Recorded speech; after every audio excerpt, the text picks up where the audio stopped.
7, 6, 5. 5, 4, 3.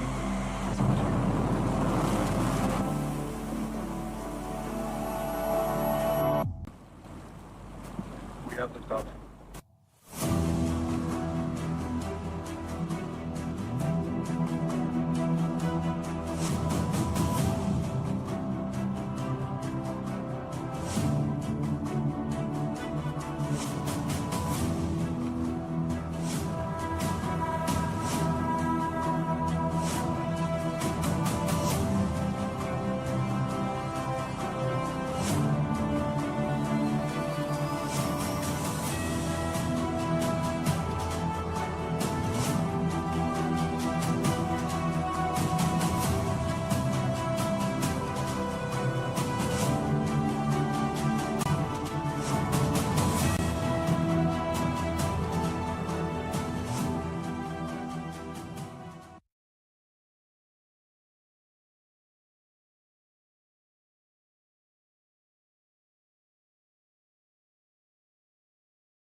And we have some. Unless we you're have some Soyuz. Well, I mean, Soyuz will launch in a blizzard, you know. Yeah, Soyuz like is on another level. Soyuz is like it's not a tornado. I'm fine. And you can see now on Fleet Cam, sunny skies, beautiful weather, Florida in the summer. Beautiful weather. It's sunny. I mean, that means the weather is beautiful, Adrian. That's how it works. yeah, it's sunny, but there's also this huge ominous cloud in the middle of the picture. But it's going away, so it's beautiful. Look, it's got Okay. a rainbow and everything. I mean, I cannot argue against that. Thanks. I lose that. Just looking at the clock here, the window will close at 1:14 Universal Time tomorrow, technically.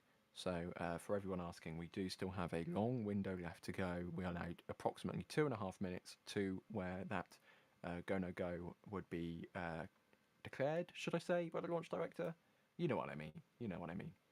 So yeah, we're just today.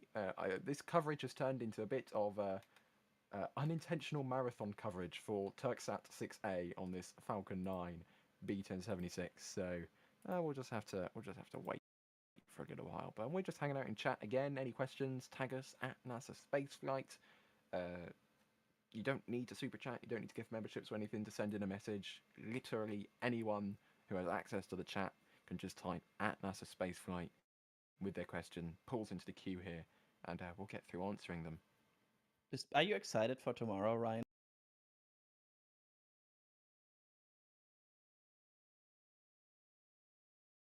Our next generation. I forgot. Yeah, that says it all. Thank you.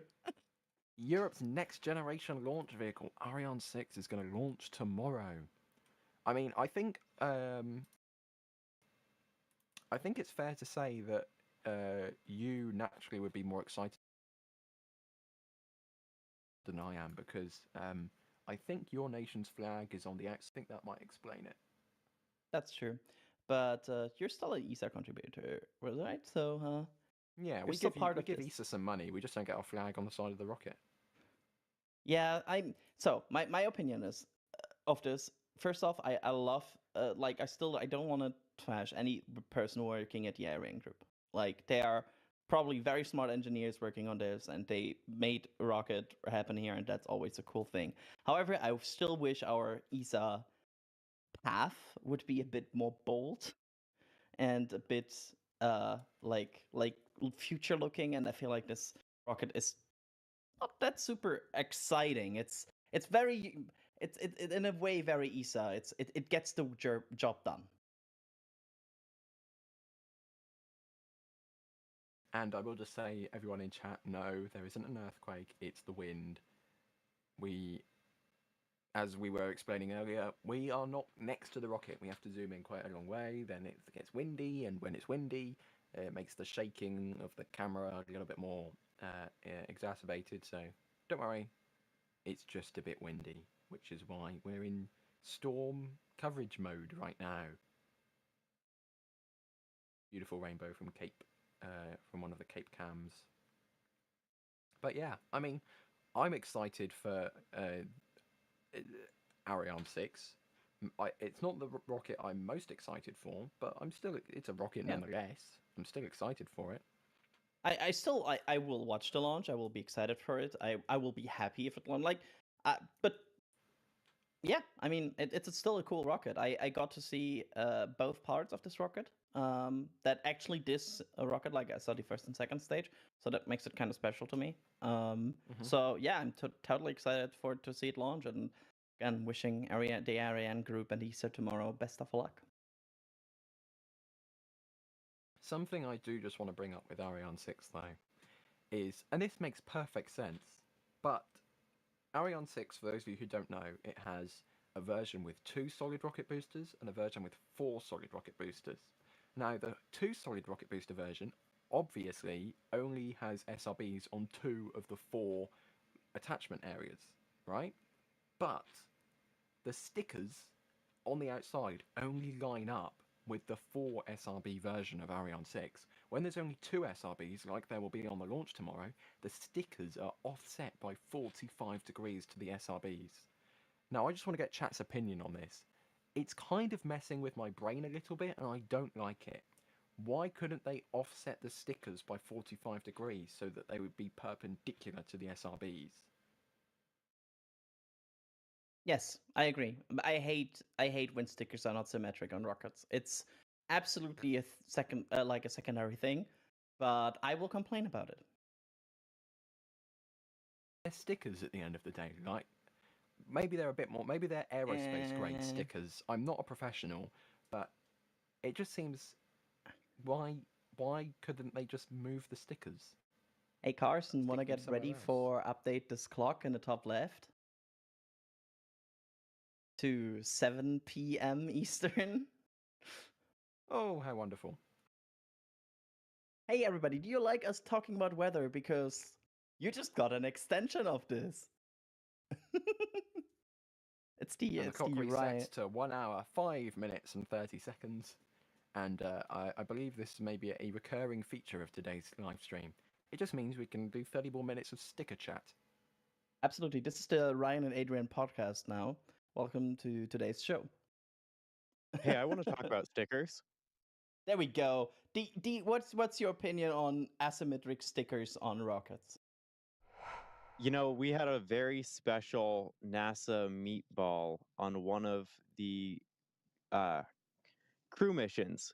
And so I feel like asymmetric stickers might be a unique and worthwhile look occasionally.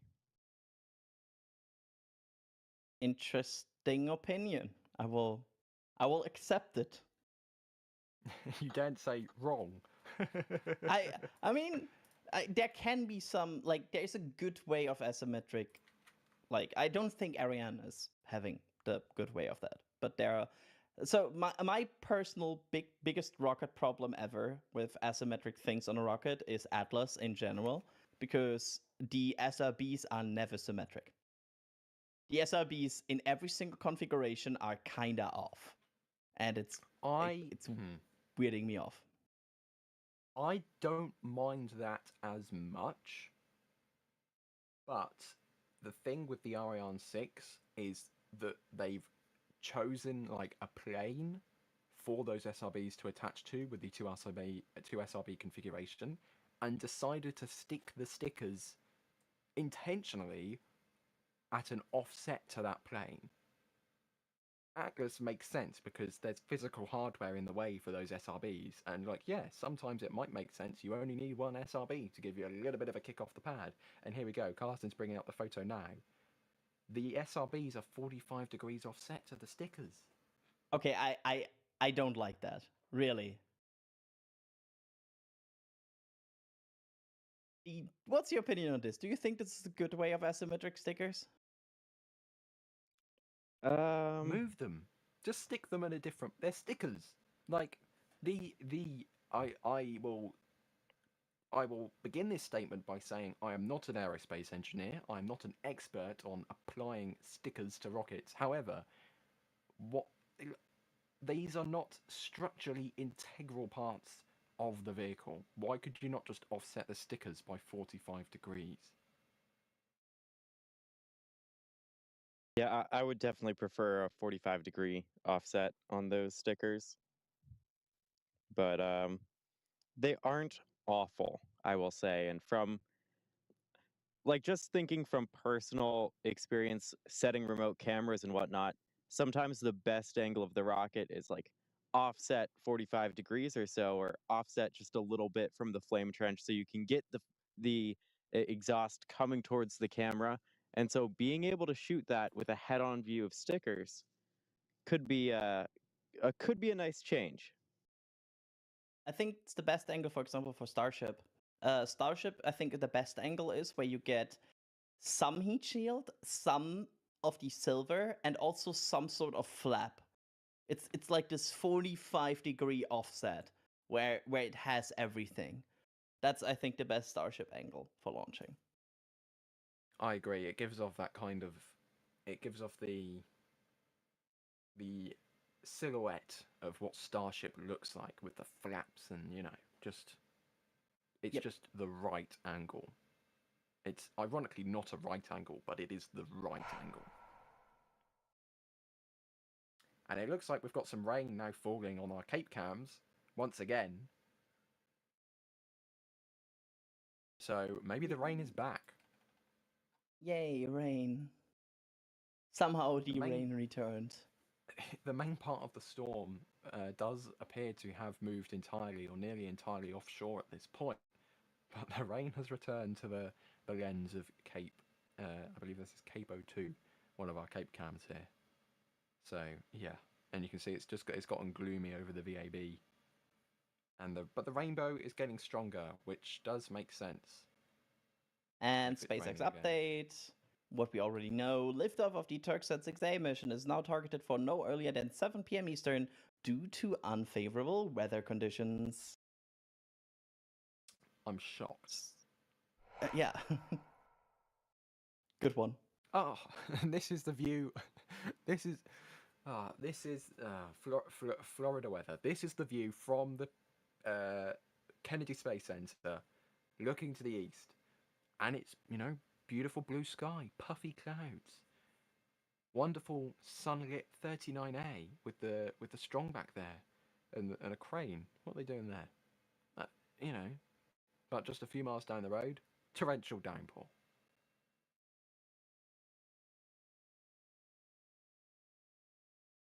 That's a full rainbow. Yeah. That's beautiful. I like this. Would you prefer the rainbow or the rocket launching like 2 hours ago? Yeah, that's true. Hey, we are once again under 1 hour.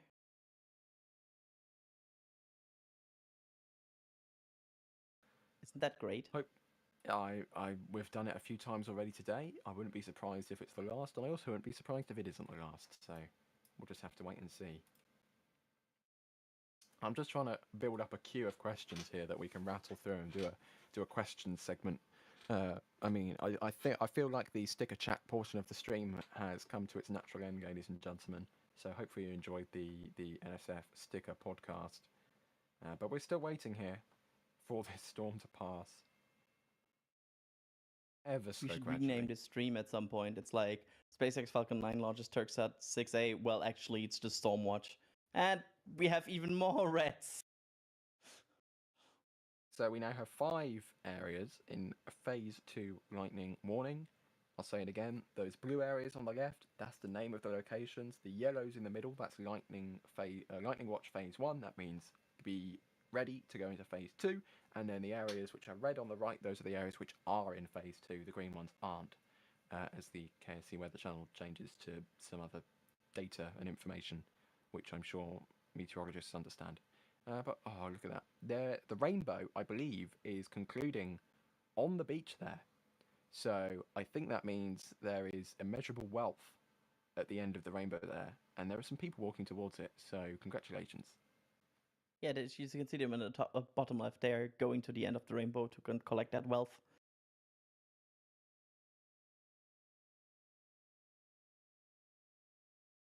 Is that? I'm trying to figure out. Is that like a sailboat in the sea?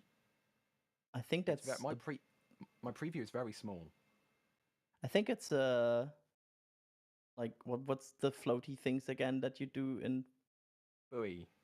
Thank you. Buoy. And even though there's a rainbow here from the Cape, Alex, how's weather holding up at Cars Park, which is, let me just remind you, approximately 11 kilometres, sorry, not 11 kilometres, 10 miles, 16 kilometres from the pad. It's getting better now. There's some weather to the south still. We can see the amazing rainbow from out here.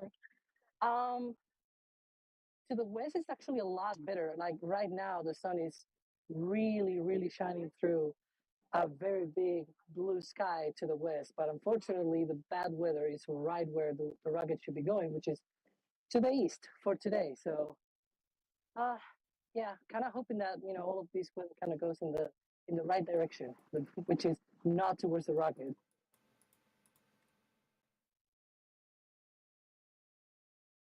I hope that as well. Please clear weather. I don't want to I feel like at this at this point it's kind of the point where I want this to launch because we have covered this so much. Also, I want to point out for the back channel here, boy is actually Boje in German. So I don't know why I forgot that word. You're just creating excuses, Adrian. No, it's not even that far away. I just forgot it.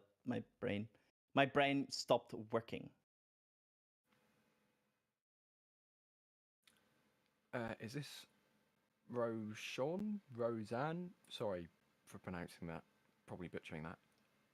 Thank you very much for the $20 super chat. Fearlone, thank you for the super chat there as well. No message, but thank you very much for the support. Double, thank you for becoming a PadRap member. And MDC, thanks for becoming a PadRap member as well. Beautiful rainbow on the left there. Absolutely. It looks like maybe I'm interpreting things, but the cell is getting a bit weaker. I mean, the redness, there's no pinkness anymore, and the redness is kind of dissipated. It's like it's less red. It's more yellow. That's good. That's how I view weather map.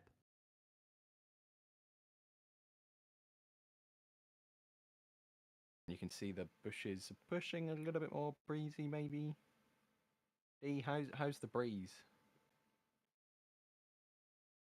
Yeah, the breeze is coming and going. It'll be still for a couple seconds, then the wind will pick back up again. So not really much we can do with our cameras, unfortunately, because of course we are still stuck in our cars. But like right at this moment, the wind is almost perfectly still, but I expect in the next 30 seconds it'll pick back up again, just as bad as it was before. By the way, I'm seeing comments about they should have started earlier with the fueling and stuff. Even if they started fueling at the beginning of the window, they would have run into a lightning warning. So Yeah. they made the right call for now. So far, this rocket could have not launched today. Yeah, and it's really easy to look back on these things with hindsight, but you've got to remember that at the point where they make these calls, they only have forecasting information. They don't know exactly what is going to happen. A forecast is a forecast. It's a prediction of what experts think might happen, and it's never going to be 100% accurate, 100% correct. Yep. And just for everybody to know, so far this launch is still on for today. Just to point this out again, this is a 4-hour window. Right now, SpaceX is targeting 7 p.m. Eastern, but they have about 2 more hours in the window. And we just have, look at that, no longer 5 warnings. We are just down to 4 now. Wonderful. Although the Kennedy Space Center still needs to activate their copy of Windows 10.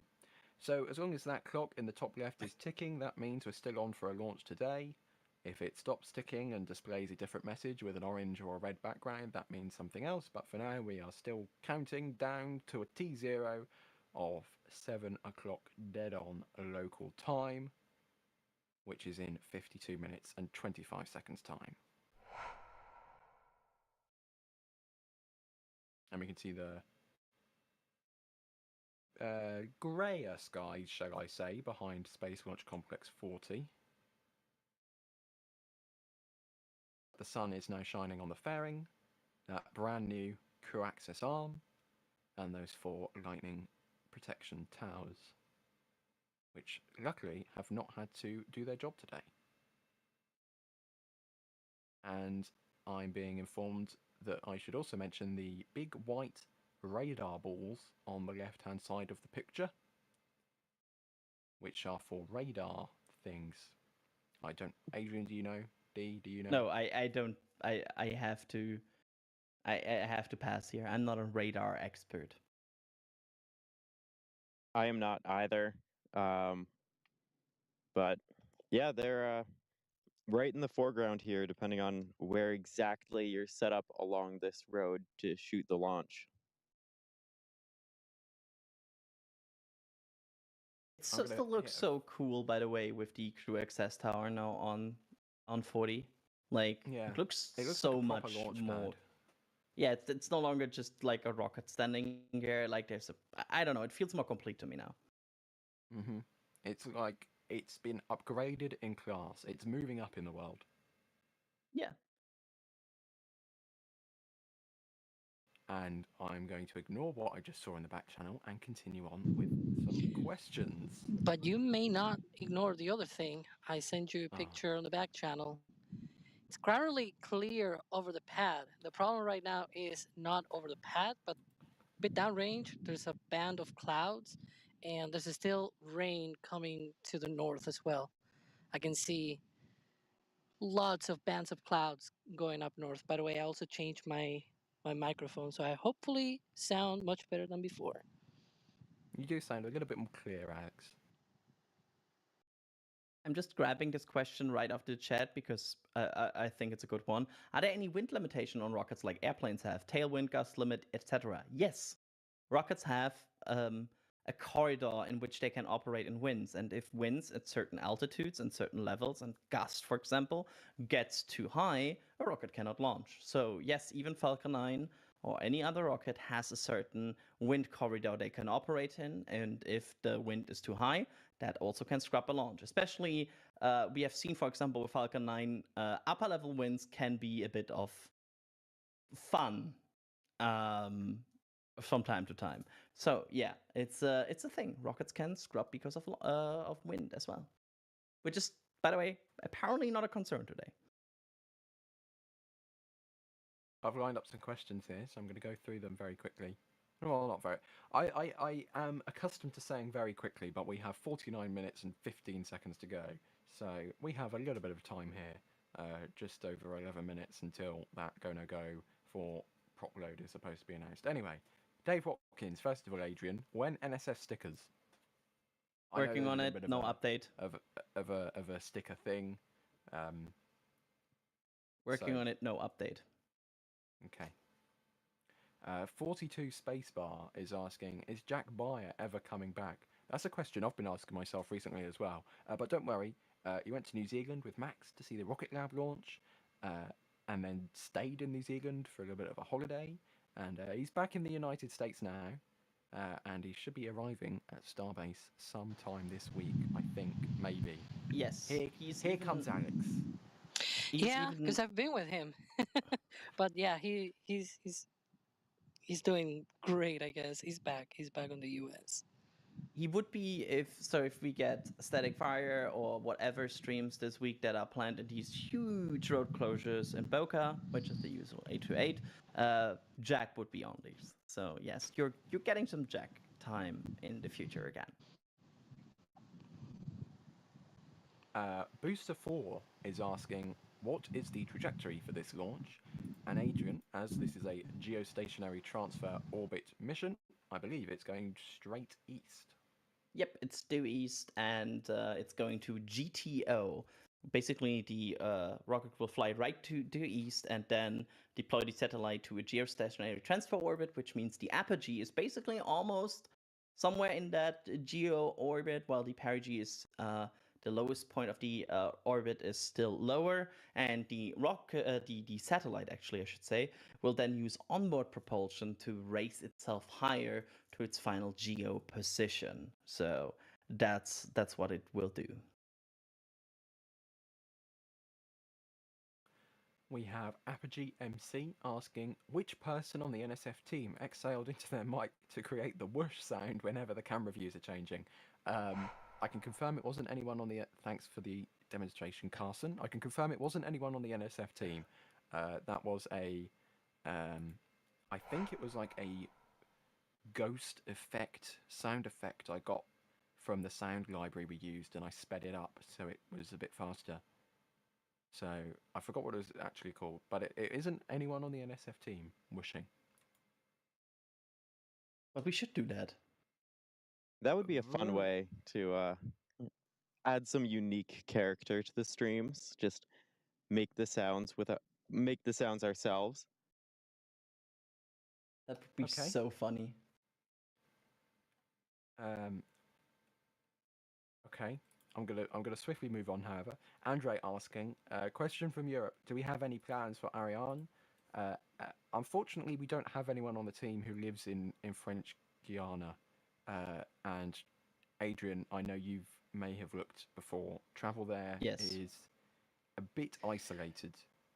Yeah, it's a bit isolated. It's also a bit iffy with launch windows and stuff. So we decided, like, don't this time against it. We'll see if there's maybe a launch in the future. We'll do that. Of course, we did, for example, do that with the James Webb Space Telescope, where we had people close there. Yeah, it's just not lining up for this one, but we'll see. There will also be, because I wrote that, there will be a launch overview article tomorrow coming up on the website. Just make sure to check nasaspaceflight.com tomorrow for that launch overview. If it's still how it was when I looked, the only direct flights to, I think it's Cayenne, which is like the capital of French Guiana or something, are from France, like Paris.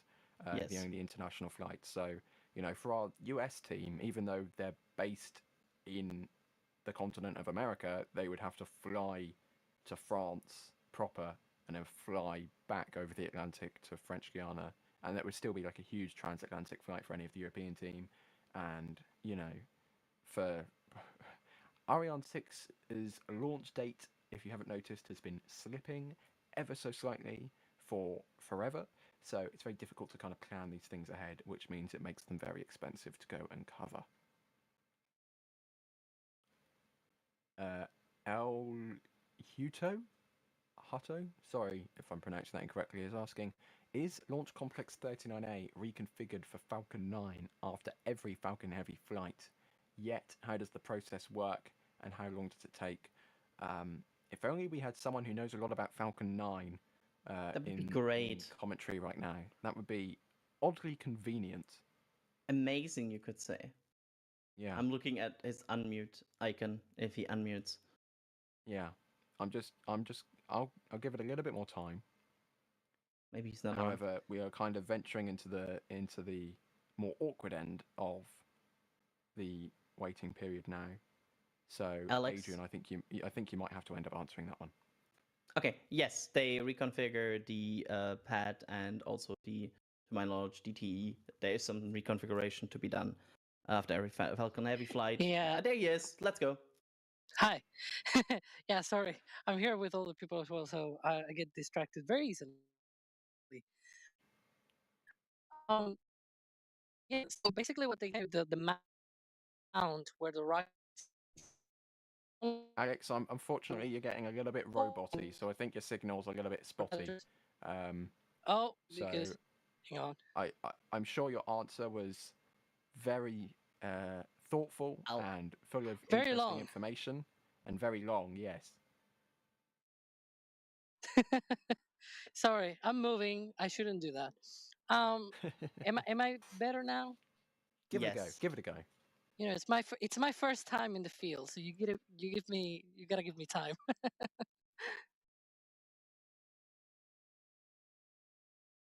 We gave you time. Now answer. Oh, Oh, okay. Sorry. sorry. I thought. There you go. No, sorry, I have to interrupt Update. you. We have to Yeah. interrupt you. We have another delay. Everybody, are you ready for this clock at the top to go back to over 1 hour? There it is. We are now targeting 7:30 p.m. Eastern Time for today's launch of the Turksat 6A mission. So, do you like more weather? You get more weather. Sorry, I had to bring up some excitement here. I'm going insane. Yeah, I guess I'll have to suffer a little bit of more Florida weather, I guess. So, Alex, But yeah, is 39A reconfigured I- for Falcon 9 after Falcon Heavy flies? It kind of looks like it. I haven't had a chance to actually look at the views, but there you can see that Stromback, that mount, that's the reaction fixture. That's where the rocket is attached. That's where they have the hold down clamps, the quick disconnect umbilicals for the boosters. And as I was saying before, the whole internet went south. The thing is, when you have three cores, of course, you need the hold downs and the quick disconnects for those. But when you go to just the single ones, at 39A, you have four hold down clamps on every Falcon 9 booster. When you have to put those side boosters, you need to remove those clamps in order to be able to put there the boosters. The side boosters will be where the Falcon 9 clamps are located. So those need to be put back on that mount, on that reaction fixture, in order to be able to put a Falcon 9 inside. And as you can see like there's the hold down clamps for Falcon Heavy around the perimeter there on that base, on that black base of the transporter reactor. But then there's another two in the middle, and those are the two that they are called the east-west hold-down clamps. Those are for Falcon 9. So it's already configured for that. I don't think it's fully ready though. You can see there's some cranes and whatnot. There's still work being done, because that's not the only thing, of course. That's like just a little bit of all of the work that is actually being done to return this 39A pad to Falcon 9 operations. Let's see what kind of mission we'll see coming out here. Maybe there's going to be some, Starlink 10.5 or 9, whatever, right? But there's probably going to be some Falcon 9 here on the pad very soon at 39A.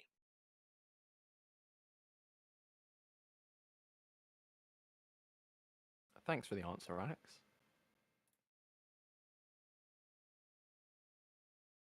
Musical Wolves, a very common name in the super chat queue with the $2. 1 hour is playing Groundhog's Day. I may be about to lose some nerd points or something here, but I don't know what you're talking about. I think I know the meme. I also do. I think somebody at the back channel will scream at us now because we both don't know the movie. We are now probably uneducated, don't get the reference. We're probably bringing shame on NSF now, so I do apologise. Yep. Yeah, it's happening. Yeah, yes, I see some caps now on the back channel. Yep, it's happening. Moving swiftly on, Yeet is asking, do you think Slick 40 will launch Falcon Heavies in the future? That's a good question, but I have a feeling it's kind of Falcon 9, at least for the near term. It's Falcon 9 through and through. Would you say that also, Adrian? Because I don't know, it just I have a feeling that once Starship is in its, is in a position we expect it to be in 20 years' time, Falcon Heavy won't really have a market anymore, and probably normal Falcon 9. Yeah, I feel like with the crew now also being able to launch from two different pads, they kind of introduced enough redundancy into the system, and they no longer need like even another Falcon Heavy pad at the East Coast to wiggle around these as well. I feel like they now are able to really reconfigure 39A if they need to for Falcon Heavy, and even if there's a crew launch now overlapping with that, they can of course launch that from 40 instead of 39. So I do not see the need with the, in term compared to Falcon 9, relatively slow launch cadence of Falcon Heavy, for them to have two pads of it. I mean, what we are talking about, maximum 5-ish Falcon Heavies a year, and for Falcon 9 we are talking about what, 150. It's a bit of a different ballpark. And am my eyes lying to me, or is the sky gotten a little bit grey now behind the Falcon 9? Or is that a good thing because it means the storm is now out to sea? Yeah, I would say that's a good thing because that's the direction it would move, right? That's the way it would go. There's there's really like very nice weather now here. Like we have rains still to the south, but they're not moving. They're not going north, and so right now the pad is clear. There's blue skies, real blue skies, by the way, Ryan. Real blue skies above the Thanks, Agates. pad, Thanks for rubbing it and in. yeah, there's really good skies above the pad. If I were to guess, right now it's probably down to like maybe there's upper level winds or something like that because there's no clouds in the path that I'm overlooking sort of like what could be the path. It's straight east again for those watching at home, and for those watching in the field like me, straight east. Make sure to look that way. That's where the rocket is going to be heading to. But that's essentially sort of my report from the field of what I'm seeing is the weather above the pad and potentially downrange might be good, at least in terms of clouds. We never know about the winds, the upper level winds. Unfortunately, at NSF we don't have weather balloons yet. You So never we know. cannot know what exactly. We don't know yet what is sort of the condition up on at altitude, but hopefully it is much better, and they can go to that new T0 that we just heard a while ago. I will say, looking at the forecast from yesterday, the winds were not a concern. So they have it listed as additional risk criteria for upper level wind shear, booster recovery weather, and solar activity. And all of those are low risk, Yeah. which is as good as that gets.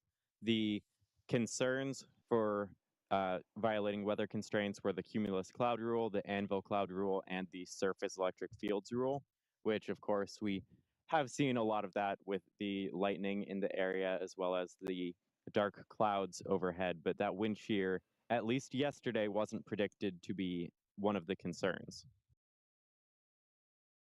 And I feel like they really want to launch this today because if you look at tomorrow, it's not getting any better.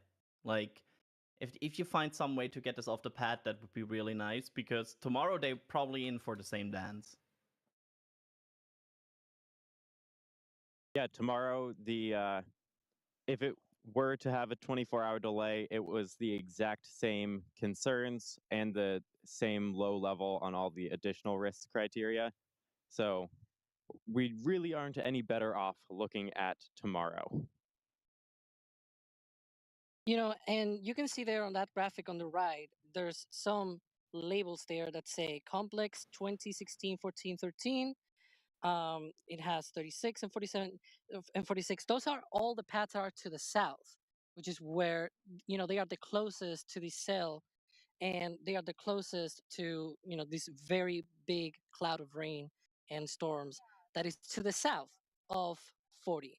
But they are not right there at 40. And in fact, if you look at the graph, it kind of looks like there's no phase 2 on the pad, I believe. I'm trying to look on my screen, but that's what I can see here on that.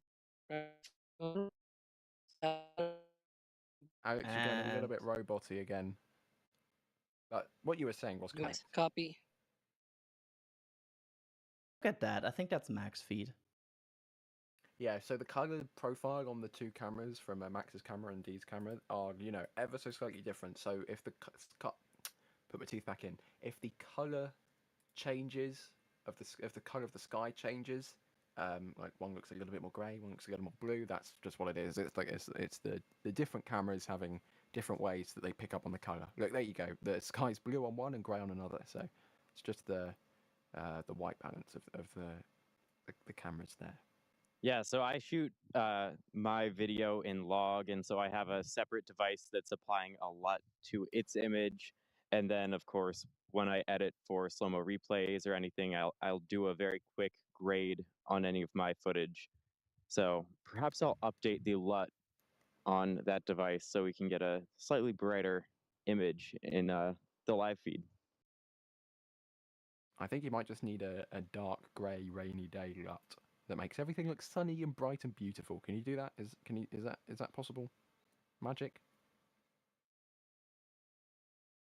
Well, Is it's that- not a quick change, but I can make a couple different options to drop in on the fly depending on how the weather looks. Speaking of flies, by the way, are you and Max today more protected of pesky birds, especially mosquitoes? Yeah, we birds, do not. bugs. We don't have any bugs around us right now, thankfully. It's really mostly the concern for the evening and the night launches. That's when the mosquitoes really come out, especially at the 39 press site when the grass has not been cut recently. But not to jinx it, so knock on wood. But there hasn't been a single mosquito bite out here yet. Thank God, because the other day you had a bit of fun, I heard. And with that, Yeah, we that was also not have fun. we have some good news. Apparently, the phase 2 lightning warnings are starting to disappear in the area. So, with 1 hour to go, it looks like things are now trending in a positive direction on today's launch here. Max and D are now allowed outside of their cars to be outside because the warnings have been cleared. So things are trending in the correct direction as we now approach 1 hour to go.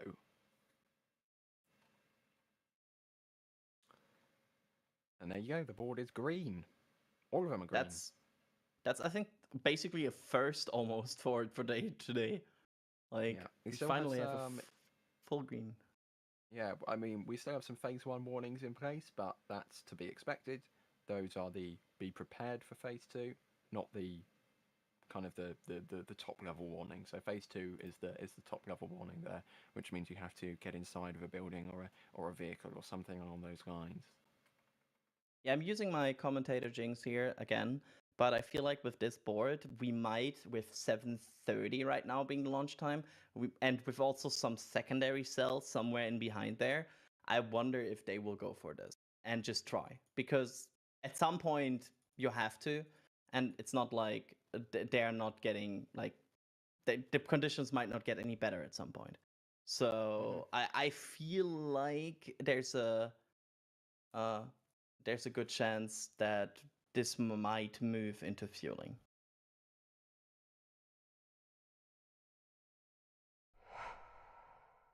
And I was just about to say, we're under 1 hour, but I'm yet to get my notification from Next Spaceflight, the app on my phone, and just as I was thinking that, it pinged my watch. So we have what was that, like the third or the fourth T-minus 1 hour to go notification? I see on my phone 1 hour until the launch of Falcon 9 Block 5 from Cape Canaveral 4 times now. It does get a little bit repetitive, but hey, at least it's keeping us, up to date It's and factual. Informed. Yes. It is accurate. Factual. Yeah. It's just, with this game, you have to push it by 30 minutes every time. It does get a little bit annoying, but there's not much you can do about it. SpaceX wants to launch as early as they can, but they also don't want to set a new T0 every other minute. So I guess half an hour blocks increments is probably best way that they can do it without, sending a new time every 5 minutes. Let's have a look through here.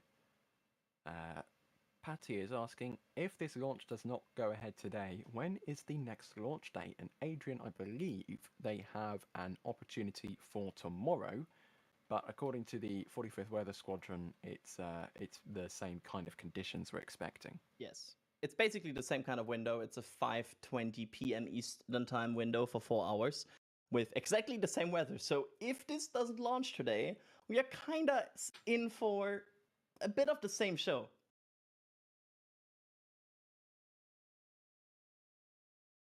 Hopefully, if we have to do another show tomorrow, hopefully we'll have some more topics to discuss other than the sticker podcast. I like the sticker podcast. The sticker. Yeah, podcast. Absolutely.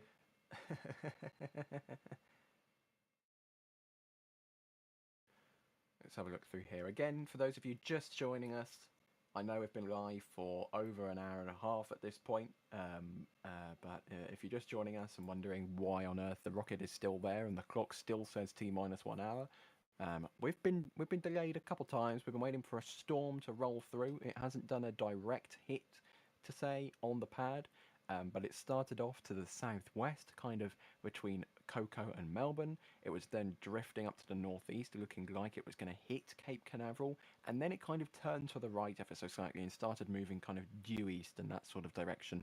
It is now over the Atlantic Ocean. It has now dissipated quite considerably. It's no longer really high intensity. Basically, it's gone from pink to red to orange, which is the colour it is now over the Atlantic Ocean, so it's no longer a concern for not only the rocket, but also all of the crews working out at Patrick Space Force Base and Cape Canaveral Space Force Station and Kennedy Space Centre, and of course our field teams out there broadcasting this launch for us. So that's what we've been keeping an eye on. Things are now green for a launch in 56.5-ish minutes time. That would be half past the hour, 7:30 in the evening local time, Eastern time. That will be 23:30 UTC. And that's the timeline on the left. T-minus 38 minutes is when the launch director verifies go for propellant load. And we've approached that clock point many times already today. We're yet to actually surpass it. Fingers crossed, this time around we will, with a go for prop load from the launch director. The area has been in a phase 2 lightning warning, which means everyone has to be inside. You have to be in a building, in a car, in a vehicle, just in case, and SpaceX will not load propellant into the vehicle with a phase 2 lightning warning in effect. So that's what we've been waiting for. That has now been cleared. So we are now, well, things are looking good. I don't want to do a commentator curse and jinx it, but things are looking a little bit better. I already did that. I'll blame you then. Yeah, absolutely. If this now doesn't go, I accept the blame. That was totally on me then. Let's have a look through here. First of all, Booster 1058, thank you very much for the €2 super chat. That is greatly appreciated, as always. And Nicholas is asking, how do we get the launch site weather showing the phase 2 lightning information? Well, we are, NSF is accredited media at the Cape, well, both sides of the Cape. So, we're an actual media organisation that we lug our own people, gear, and cameras to the launches. We don't just restream SpaceX or whatever. We actually, put in the effort to do our own broadcasts. So we are accredited media. So we get that directly from the Kennedy Space Center, and we're very grateful for that. It gives us access to see how things currently are. And yeah, that's everything's green. Breeze appears to have kind of settled down. I'm looking on the cameras. The windstock is a bit more droopy, for a lack of a better term. The bushes are a bit more steady. The camera itself is more steady. So I assume you'll be feeling a similar reduction in wind speed. Absolutely. The air is a lot more still out here. We've gotten the bags off the cameras, and it's a very gentle breeze now, which is a bit nice to have because it is still very hot now that the sun is not blocked out by large clouds.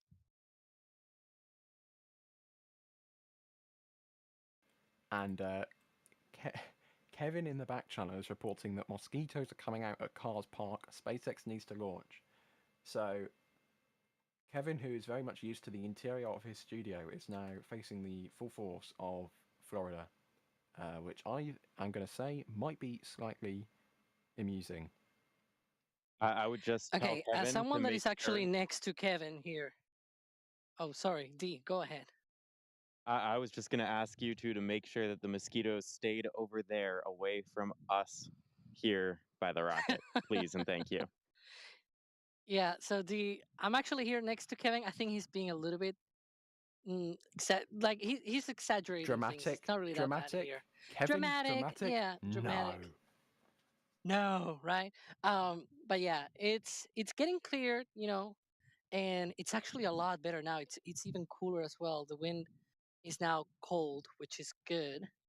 Um, but yeah, and like the bugs are already starting to come up, but very slowly, very nice. It's not really as bad as it was for for D the other day, I guess.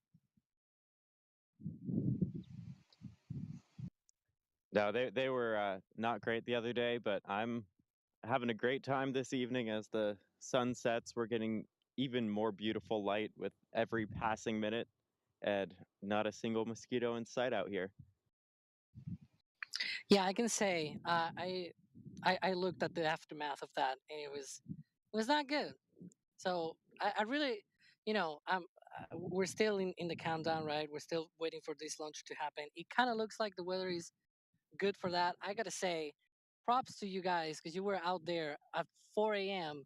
for a Starlink launch, getting beaten and everything. It was, yeah, it's always amazing that you guys do that. Thank you. It's always great to be out covering these launches, no matter what time of the day or no matter how many mosquitoes there may be. It's always worth it once you see the moment of liftoff and you know that the rocket is going to carry those satellites into space. Adrian, I just want to say you've done a fantastic job here with the scheduling because you've got two folks on from the field and they're just going to keep talking to each other all day. You can just sit here, sit back, relax. It's brilliant. Absolutely, it's I enjoyed this as well. It gave me a good time for refreshing everything, and basically getting like new information in. But the new information is there is no new information right now. So That's far, good. we have That's not good for now. yet. Yeah, the good thing, we don't want new information. We want them to go on, and we want to hear, like, usually they post on X around 35-ish minutes, sometimes we'll see, that they are in propellant loading, and we hope to reach that point at some point today. And also shortly after that, we usually see some frost on Falcon 9, so that's hopefully happening here. And yeah, we'll see how this situation evolves. But right now, it looks like the weather is finally trending green, and we might just see a Falcon 9 launching Turksat 6A today. Yeah, so from this perspective, we have the strong back sort of blocking the view of the base of the rocket. So it'll be a little bit more difficult to see that frost than especially like a 39A launch or anything like that. But it should be a great view uh, once we see liftoff. And I will say, you'd think after 6 hours in a car with Alex, we'd have run out of things to talk about, but somehow we have not. Alex I can mean, talk for a very long time. I mean, It's we at probably some point hard to covered run out of things to talk about. we at some point covered cryo tests in Boca for 5 hours. I think we are fine. Now, Alex, whilst we've got you, Leo is asking, is this your first in-person launch? Oh yeah, in person launch, yes, the first. And hopefully the weather Kinda cool. is looking better from the, well, maybe response we got earlier. When you said saying 6 hours, that's only one Alex answer. I'm hoping once we get Hey, come towards the on. propellant loading, I'm hoping once we get to the propellant loading, perhaps in that update where they say go for fueling, we'll get an updated probability of violation that'll look a bit better than the 30% chance that we got yesterday, because we haven't gotten any updates officially since that point. Yeah, that forecast we are mentioning from the 45th Weather Squadron, it's an L-1 forecast, which means launch minus 1 day. So it is yesterday's information, and things obviously update, and it is just a forecast, a prediction. 10 minutes away from the next time that the launch director probably will poll here. Fingers crossed, So everyone. we are closing in.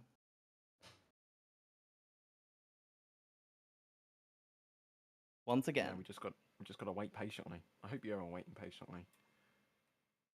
Kevin and Michael Reed in the background confirming I'm on vacation, which means I'm Alex Schiffer today. This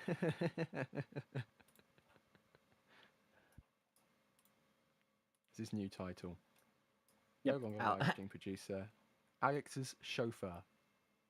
He's already like Ship 26 president fan club. Like I feel like at the beginning our like title cards were very serious and like we had like proper titles on there, and now it's just slowly but surely evolving into a combination of weird overlaid memes. I liked my description during the flame trench. I thought that was a perfect description for myself. I think Ryan's description also is very accurate. I normally go by the joke name of falconologist, but I don't think that works. There's Ryan's card, by the way. Thanks, Carson. Thanks. You know, really wonderful. Thanks.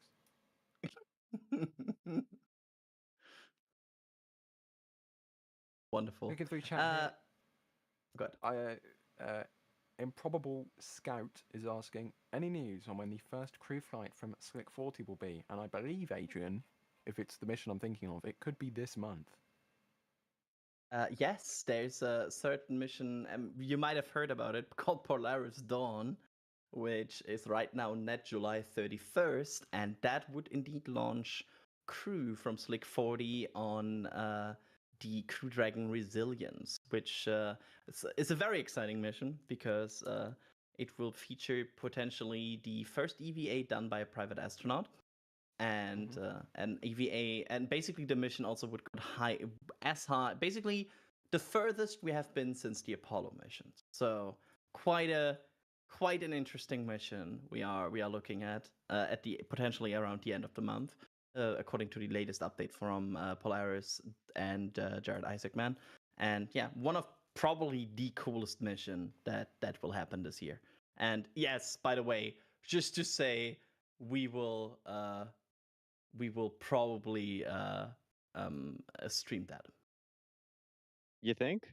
I mean, Yeah, I'll be out here, but you think we're gonna have some cameras on it? Yeah, there's a good chance. I think there might be one or two people in the field for Polaris and maybe watch the launch, and maybe we'll do like 4 hours coverage or so. We'll see. Somewhere around that line.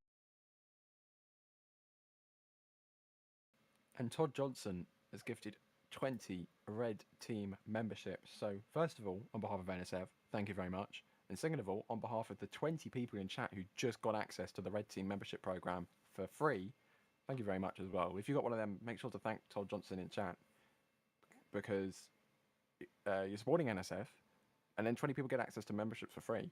I mean, if you suddenly see your name green at some point, no, we haven't charged your card. You've been gifted a membership, so you're very welcome.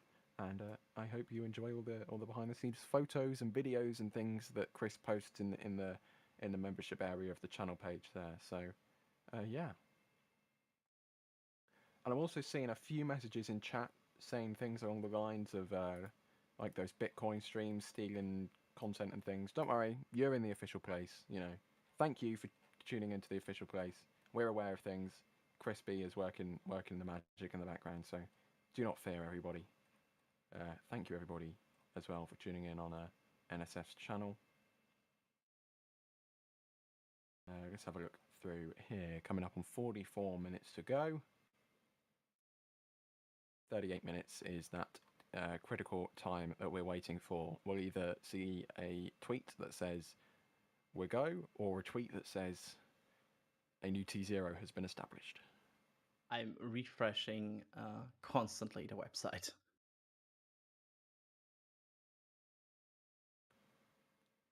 And there is that timeline on the left-hand side.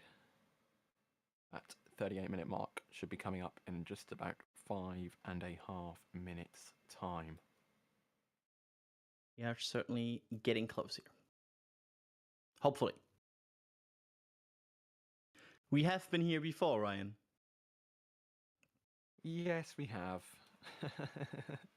Like, this is, I think around 38, 39 minutes was the last time when we saw always the more delays confirmed, right?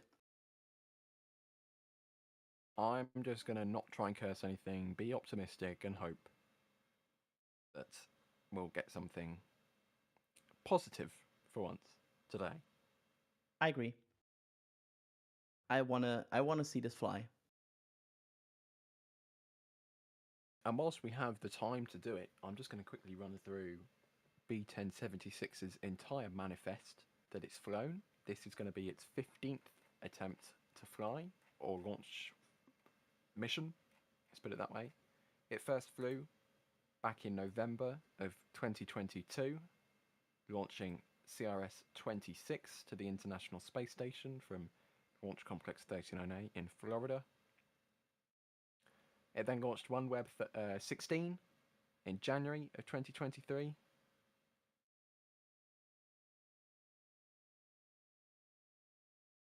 Oh, sorry. It's just the manifest.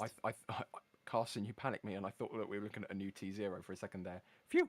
I'll continue. Its first Starlink mission was in February of 2023. Sorry, everybody. I was genuinely concerned we had a new T0 there for a second. It then launched Intelsat 40E/Tempo in April of last year.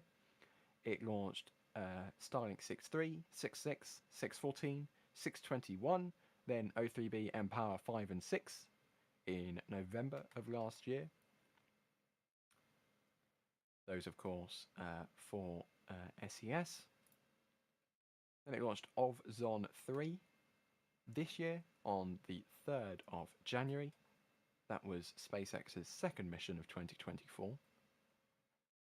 Returning back to landing zone 1. It then launched Starlink Group 640 in February, Eutelsat 36D in March, at the end of March. 2 more Starlink Group 6 missions, 54 and 64. And now it stands vertical on Slick 40 at the Cape Canaveral Space Force Station, with Türksat 6A inside of the payload fairing, targeting a launch in 40 and a bit minutes time, and a landing on the drone ship. Just read the instructions, situated downrange in the Atlantic Ocean.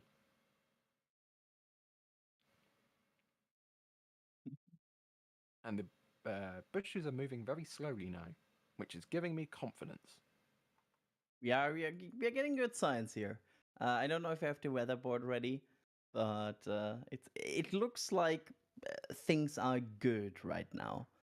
We'll see if SpaceX agrees with that assessment, our very unprofessional assessment here, because they, of course, have the more professional data. But at least from what we can see and what everything looks like right now, it might just go. And Echo is asking how much longer is left in the window if they do have to push it some more. And Adrian, I believe this was a 4-hour window, which opened at 20 minutes past 5 in the evening. It's currently 50 minutes past 6, so we are 90 minutes into this 4-hour window, which would mean 2.5-ish hours to go from this point. Let me think. Didn't it open at 5:20? Yes.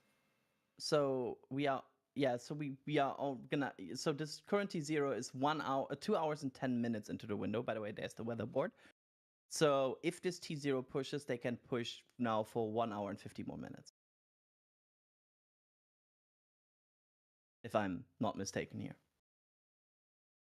And D is reporting blue skies over the viewing area at the Cape Canaveral Space Force Station.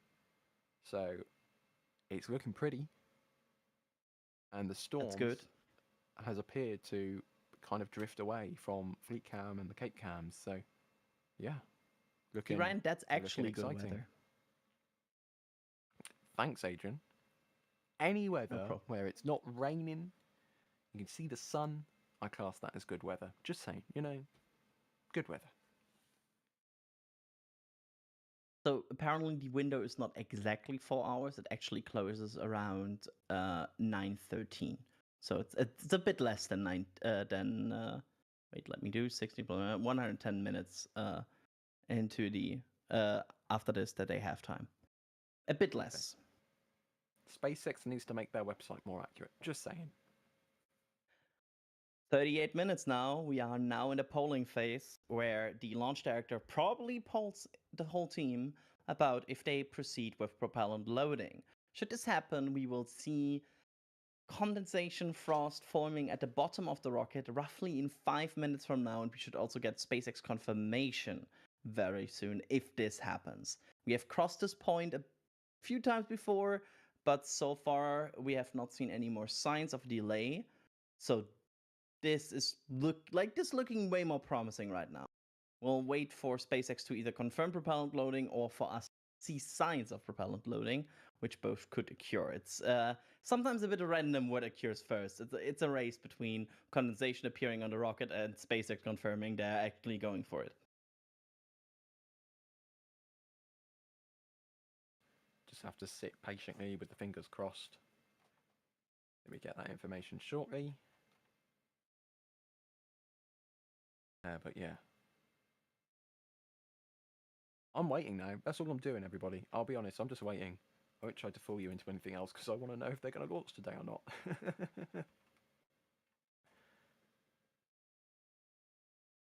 37 minutes now. I can see many people in chat as well, very excited that Alex is going to be able to watch a launch in person.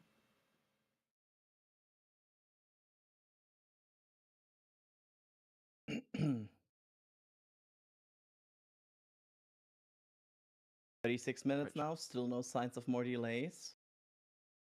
Just not wanting to jinx anything, being patient, I'm just updating. I'm not saying waiting.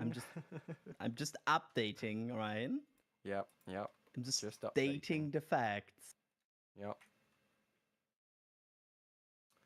We are Patiently waiting. We are now past that 38-minute mark, and we are awaiting official confirmation from SpaceX that they have entered the fueling operations for today's launch of Türksat 6A. Yep. And if they do that, they would start propellant loading in 60 seconds from now. Everybody think good thoughts now. That's another indication, visual indication. Of course, the strong back from this position does kind of get in the way a little bit, but thanks to the carbon soot that's stuck to the side of Falcon 9 from its re-entries, we can actually see the frost rising on the booster ever so slightly, which helps to indicate when liquid oxygen load is underway, because that is, of course, cryogenic. RP1 is not cryogenic, so it doesn't cause that kind of those frost lines from the humid Floridian air to kind of, water in the air freezes. That's your TLDR of how frost works. And if propellant load is starting indeed for this 7:30 p.m. Eastern Time launch window, it would start in 2, 1 now. And we will now watch for visual indication for that, because that's now the thing that we need to spot. We need to spot some visual indication in terms of condensation that this rocket is being fueled. Which means I'm sitting forward in my chair and go unhealthily close to my screen. It's raining outside my house now. I wonder if I have some kind of curse that as long as it's raining outside my house, it won't rain at the pad. I don't know. I've just looked at the weather radar, and the entire south half of England is engulfed in a rain storm right now. But that's standard operating procedure here on this side of the Atlantic. Staring at this Falcon 9. Yeah, I think so far nothing. But it takes about 60 more seconds to be. Oh? Are there wisps? I think I see wisps. I'm not sure if that's my eyes, but we'll see. It will be very clear in about 60 seconds from now. That's the time where we really have a clear view. I point out where I see it. But I'm hesitant to declare anything just yet because, of course, this is Florida, which means even on the clearest of days, there is still a little bit of haze. So it's difficult to confirm anything without an official statement from SpaceX. yeah, However, we will be watching when we will be waiting. It's now a matter of like it's a matter of seconds until we will get clear signs usually if they are go for propellant loading. But it's like you sometimes don't trust your eyes, right? Because you see something, but you do not dare to declare it because it could be nothing. Your brain It's wants always to imagine what you want to see, so I think I see the frost spot growing on the left side now. On the left side of yeah, there's frost. Okay, if you look on the basically the part where the two diagonals of the transport erector start to go in, and then you have like the completely vertical structure on the left side of the rocket, there's frost. So this Falcon 9 is now being loaded. I see what you see. So that must have meant that the launch director gave that go for propellant load, and we are now underway with the loading of the first stage liquid oxygen and first stage rocket propellant 1, which is obviously the oxidizer and the fuel, respectively, for this vehicle. Yep. 100% sure now. You can now see it really clearly, the white spot on the left side of the rocket. That's frost. That frost is forming because inside of that tank is liquid oxygen, which is very, very, very cold, and that cools the skin of the rocket, which when it comes into contact with the humid air in Florida, all of that water in the air will freeze onto the surface of the Falcon 9, which is why that frost appears. Other rockets in the past, famously SLS, the space shuttle, they use that orange insulation foam to stop frost freezing on the outside of the vehicle. Falcon 9, on the other hand, and Starship and the like, they just let the frost freeze on the outside, and as SpaceX says there, all systems are looking good for today's launch of Türksat 6A, and the weather conditions have improved for liftoff. The propellant load is underway. As we saw with that visual confirmation, we now have official confirmation via that statement from SpaceX. I would like if we had a number for how much they've improved, rather than just knowing they've improved. It's like improve to 31 or to 80. Like both are improving. So that's always the interesting part here. Of course, we should mention this T0 at the top left is now locked in. They either launch in 30 minutes and 12 seconds from now, or they don't launch today. That's confirmed now, because Falcon 9 does not have the ability to like rapidly hold and then go back into countdown. This T0 right now is completely locked in. There's no wiggle room anymore. Yeah, any recycle would require a 24-hour, let's do it again tomorrow evening, kind of turnaround here for this mission, because that's Falcon 9's philosophy. SpaceX have that load and go. They chill everything down to make it as condensed and as efficient a propellant as possible. That, of course, means when you put it in the rocket, it then will, if you leave it in the rocket for too long, it will boil off, and if they wait any time past T0, it will be too long. It will have boiled off. The efficiency of that propellant will have degraded to such a condition that they will no longer be able to perform the mission characteristics in which they have been contracted to do so by Türksat, whose payload is currently sitting inside of that white payload fairing at the top of your screen there. So that's why we need to launch at T0 with no holds after prop load begins. There's arguments for and against. However, this is SpaceX's philosophy.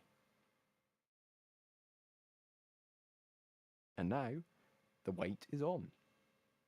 Yep, it's kind of so. Look, it feels weird now because we have now waited for this the whole or like half the window here with almost 2 hours, and now we're in operations mode, right? Now you have to get serious here again. For the first time today, we have an official, solid time where we can launch, and if we don't, we're not doing it today at all. So it's nice to have an official number when that will take place, and that official number is 30 minutes past the hour, which is in 28 minutes' time.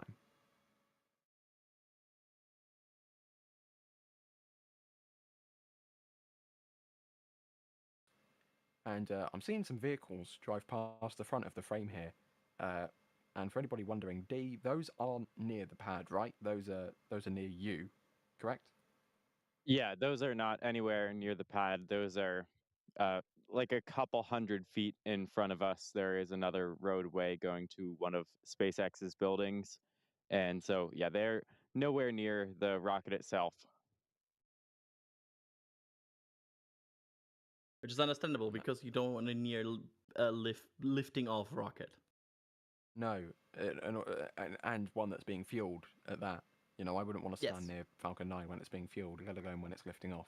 Definitely not when it's lifting off. It's always weird because we are kind of losing the sense of scale with how big this rocket is because of Starship, because you're talking about like how big Starship is, but Falcon 9 is a huge rocket. Like in terms of performance, it's one of the most powerful rockets on the planet.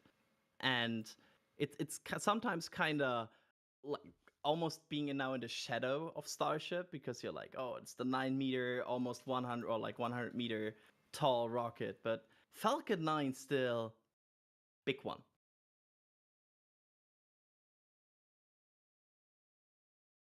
Now about 6.5 minutes away from that famous 20-minute vent, T-minus 20-minute vent.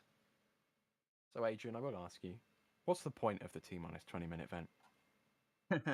It's to prepare basically the ground lines and everything for second stage LOX loading. At T-minus 16 minutes, they will start to do second stage LOX loading, and that's basically like the conditioning and the purge of the lines to that second stage before that LOX is being fueled onto the second stage.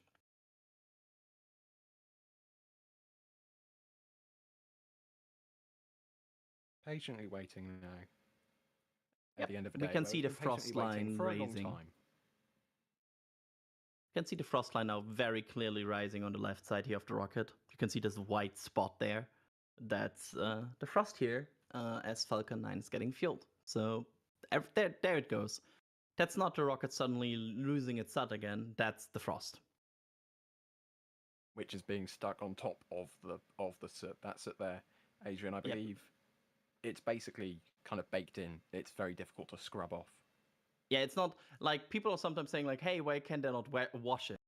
It's not that easy. It's basically baked in during these launches. So the soot is more like part of the structure as it's just like a layer on it. So yeah, that frost is going over that soot, and that kind of shows you how sticky that soot is. Alex, I'll ask you now. We're 25 minutes to go. Are you getting excited by any chance to see your first launch?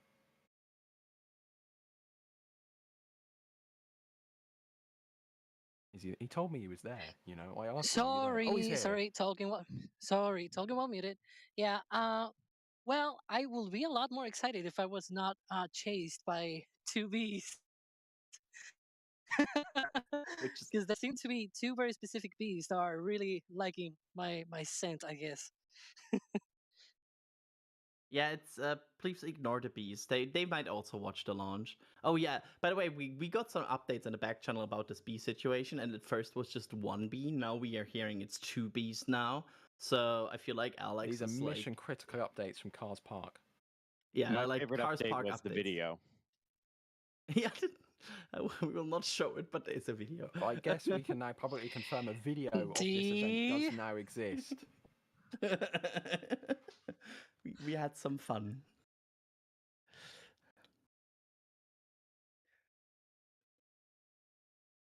You know, you were explaining before the T-minus tournament event, and I just realized this is going to be the first time that I'm going to see it in person. It's going to be The a little bit in the legend. distance, though. The legend, the the best T-minus event. 20-minute event, yeah. Did you bring any binoculars? No, I didn't. Binoculars. Oh, come on!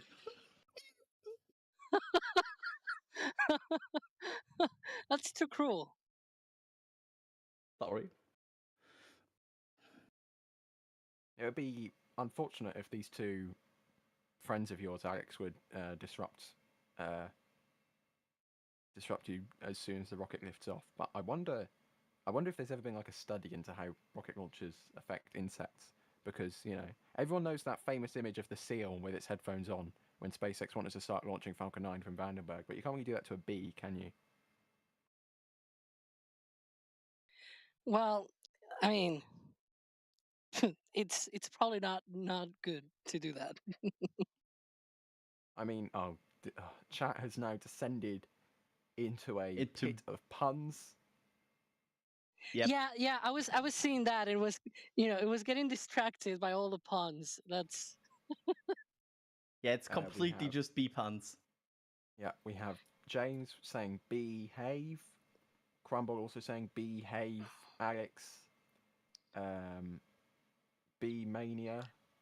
I can make more puns. Like, for example, I know this Falcon 9 launch will be beautiful. Beware of the bees. Just 2 more minutes until the T-minus 20-minute event. Can you believe it? That's crazy. Alex, can you please ask the bee if it likes jazz? Adrian, I saw that. Well, not but heard. What is the request? Is it just me or did Alex go robot? Yep, but because I moved a little bit. Hang on. Yeah, Alex, don't stop move. moving. What was the request? I'm excited. Come on, you give me a break. There's also more rainbow, by the way, towards the port. I'm looking now in that direction. There's a beautiful rainbow, and also more bees. Nice. Before we get into the T-minus 20-minute event here, Alex, I will just remind you that the rocket is to the north of you, not the south, so don't look at the port. And that T-minus 20-minute event will be coming up ever so shortly. In just a minute from now, we will see it. It's not coming from the rocket itself. Don't be wondering about that. It is coming from the TE. I have the best one. Chris B is now in chat saying, "What's all the buzz about?" 2 in a row. Let's go. I've been silent through all these bee jokes, but I've been thoroughly enjoying them. Yeah, it's hard to stop. It's kind of addicting, I have to say. But hey, T-minus 20 minutes. Alex, get ready to view it in person. It's about to happen. We're 10 seconds away. Exactly, yeah. Very quickly, Telstar86, thanks for gifting a Red Team membership, and Booster1058, thanks for the €5. Thinking positive thoughts just for Alex. Looks like he needs the support with the bees surrounding him, and there it is. Vent. Hello, T-minus 20-minute vent. That means they are chilling down the lines now for second stage blocks loading, and it also confirms that this countdown is going smoothly. I can see it from here. Nice. It's not very big. It's small today though, because there's not a lot of like the conditions are not such that it is very big, but I can see it. It's evaporating very quickly. Yeah, sometimes the weather conditions really, make for a really nice big plume, but today, unfortunately, it's not that big. But it's still visible. I can still see it. It's nice. The nice wind to know also that we're on appears track. to be kind of blowing it behind the rocket here. We had the windsock on the previous shot before we zoomed in. It was, the wind is kind of pushing it north, and obviously D and Alex, you'll be watching from the southern side of the pad, so that could be why it looks smaller as well, because we're kind of looking at it end on rather than side on as we sometimes do. There we go. Everything Time going minus 19 smoothly minutes. here for the looking good for Turksat 6A. We are now, next up, going to be approaching the start of the liquid oxygen load on stage 2, which will be in just under 3 minutes' time. So just 18 and a bit minutes to lift off.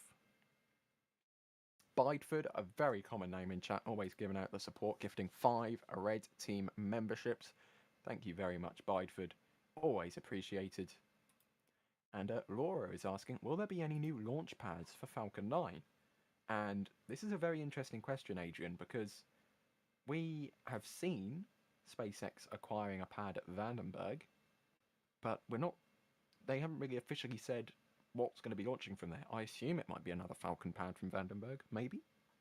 Yeah, it's certainly it feels like it's a bit in the airish, but it could be that they're increasing cadence from Vandenberg. Yes, we do not expect any more launch pads from the Cape for Falcon 9, of course, with 39 and 40.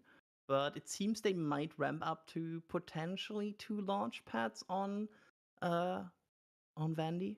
So we'll see if that happens. But that's, I think, the maximum we will get on the Falcon 9 launch kind of time here, because at some point, of course, the company plans to phase out a majority of these missions to Starship, because right now a majority of the missions on Falcon 9 are Starlink missions, and Starlinks are expected to move basically to Starship as soon as they can, because they expect it to be the cheaper vehicle with the full reusability.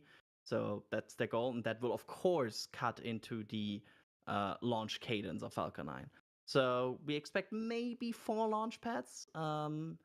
I would guess that at some point in this year or next year, we will see probably the peak of Falcon 9 launch rate, maybe the year after, somewhere in that range. And at some point, even Falcon 9 will start to decrease in launches. The nozzle, I'm not sure which nozzle it is, but I hope it isn't a stubby nozzle, has gifted 1 red team membership, so thank you very much for that. I will also say, I don't think we're expecting a stubby nozzle on today's mission. This is a heavy satellite to geostationary transfer orbit, so a proper, full-size, correct nozzle. Max isn't on right now, so I'll keep going. Appropriate nozzle, the best nozzle. I've run out. Anyway, that's what we're expecting to see in just over 16 minutes' time. I like stubby nozzle. Oh, it's been ruined. It's been ruined. Yeah, also And a majority of our... Max heard me say that and hopped in just saying thank you. So I had to get his comment in here. Yeah, apparently even a majority of our chat likes stubby nozzle, so there you go. By the way, the T-minus 20-minute vent has died down, which is fitting because right now they are starting second stage LOX loading. And I can now say a direct quote from Alex saying, getting out of the stinking bees. So, okay, Alex, I hope you enjoy the launch. Have fun. There's one person on this planet I'm happy that they see Falcon 9 launching. It's the person that knows crazy about this rocket. Yeah. He knows so much. Like a scary amount. Yeah, it's honestly crazy sometimes how much Alex knows about Falcon 9. The amount of information that one person can hold in their brain, you know. Yeah. I wonder if it's been like studied or something. It's just crazy. Yeah, we should do that. By the way, we are not joking about that. Sometimes you show him pictures of like a launch 2 years ago, and he identifies it. Like, oh yeah, the Starlink 413. Blah, blah, blah. Yeah, it makes sense because, of course, the ground structure looked like that, and it cannot only be that one. And you're like, huh? Yeah, of course. You see some more cars moving right to left. Don't worry, they're not going to the pad. They're going to another SpaceX building. Lens compression, zooming in, all that jazz means it makes things that are far away look close and close at the same distance. So, you know, don't worry, they're not going to the pad. They're closer to the camera than they are to the pad. 14 minutes to go here. We're now very much into stage 2 liquid oxygen load. And the next milestone is at T-minus 7 minutes. That's where the Falcon 9 begins engine chill of its 9 Merlin engines prior to launch.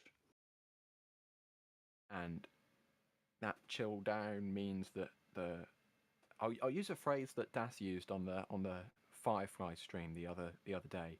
That means that the engines aren't surprised when they get fuel added to them, because fuel very cold, and Florida not cold, so you need to make sure the engines are cold so they're ready to accept the cold propellant. You don't want to kind of like cryo shock your whole engine with like suddenly putting minus 150 or more degrees cold propellants through them. And also there's the other effect where you imagine you have warm tank wall or like warm pipe wall still, and you put liquid oxygen through that. There's also the effect that liquid oxygen will start to turn into very much gaseous oxygen because the walls are so warm. So there's two sides of the effect here. And I just saw someone in chat ask if we will have a behind-the-scenes Alex reaction cam. It was Shake the Grave Records asking. Alex cam reaction would be cool.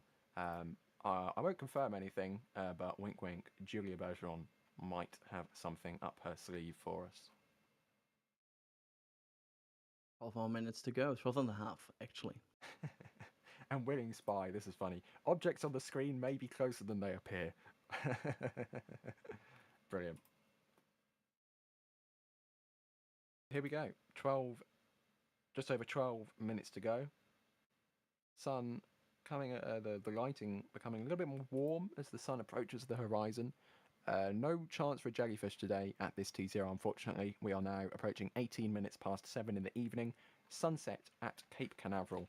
I searched it up earlier, and I've just forgotten, 2023, 23 minutes past 8 in the evening. So we are launching today approximately 50 minutes before sunset. So this is not jellyfish conditions, unfortunately, but it means we do get a nice side-lit launch from Slick 40.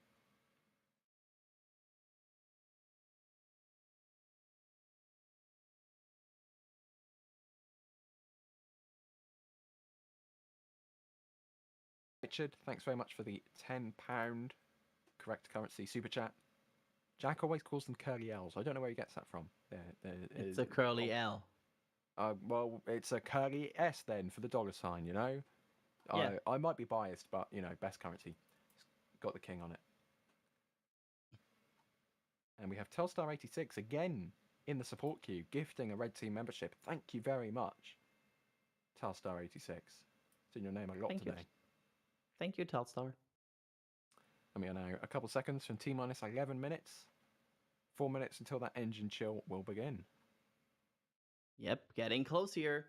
So far, we are looking at a rocket that is being fueled, and we have no indication of any issues Falcon 9 or the SpaceX teams are working on. Weather is the only thing we don't know really about, because SpaceX only told us that the conditions improved. The initial conditions were 30%, so we are somewhere between 31 and 100.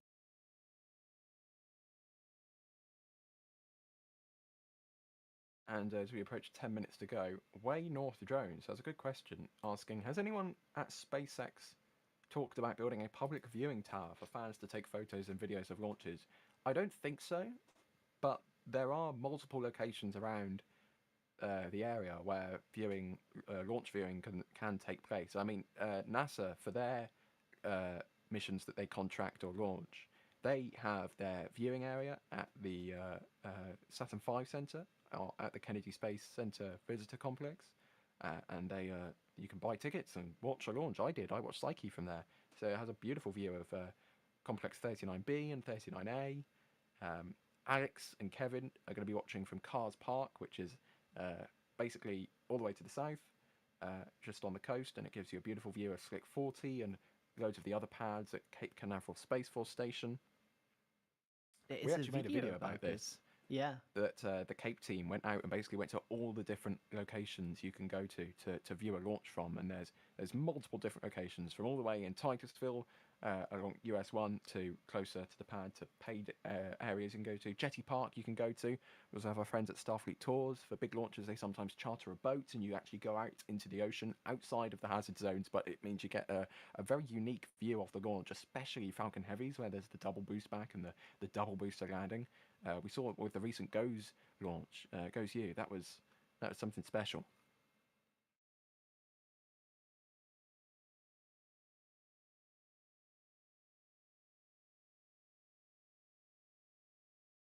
And D, another very quick before we send you off. Another very quick report on the wind. That's the word I was looking for.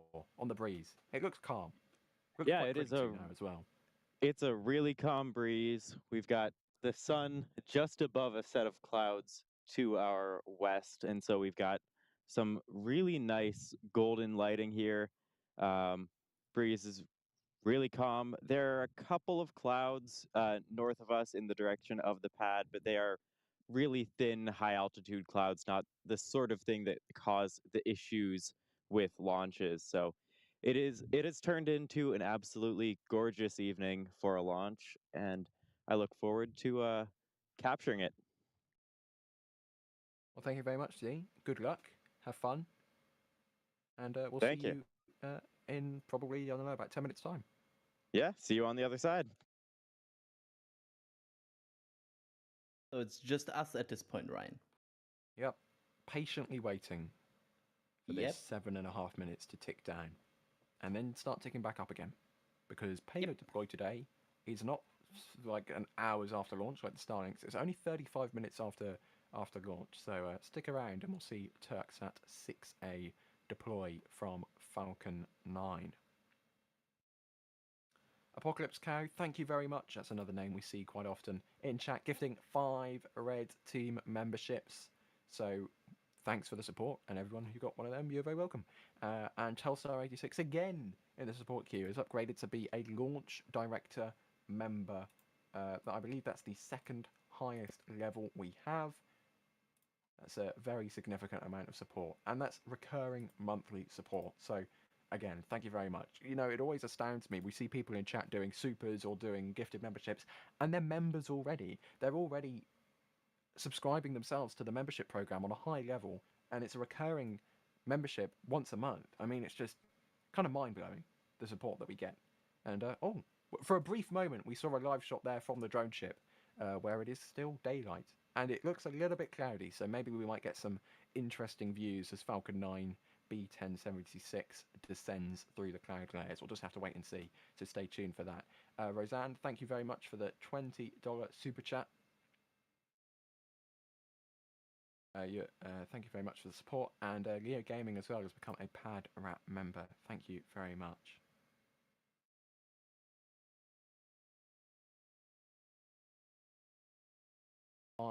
Just under 6 minutes to go now. 5 minutes 50 seconds. Yep, we are well should now passed be- into engine chill. Yep, and what have we got next on the timeline? It looks like we're now all got the events at T-minus 1 minute, which is when the flight computer will begin the final pre-launch checks, and the pressurization of the propellant tanks begins. Yep, that's the next step here that is happening basically on this countdown, and they are. That's always an interesting point because sometimes you get into the situation where as soon as the launch computer takes over, it sees something it doesn't like, and it's like, nope, not launching today. So this 59-second mark is always a very interesting one. It happens very rarely, but it can.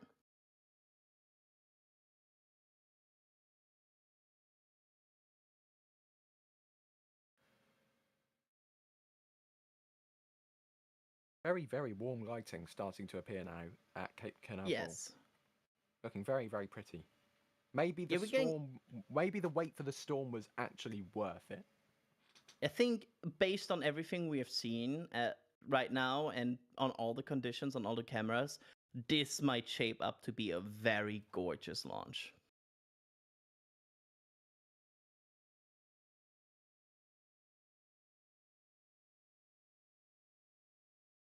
Just over 4 minutes to go now. patiently waiting, as we have been doing for a long time. I'll shut up about it at some point, I promise, don't worry. Minutes and 10 seconds to go. It's going. Everything looking as you good can here. Go ahead. As you can see from the bushes in front, it's a very, very calm breeze now. Yeah, I doubt the- winds will be any concern for this launch.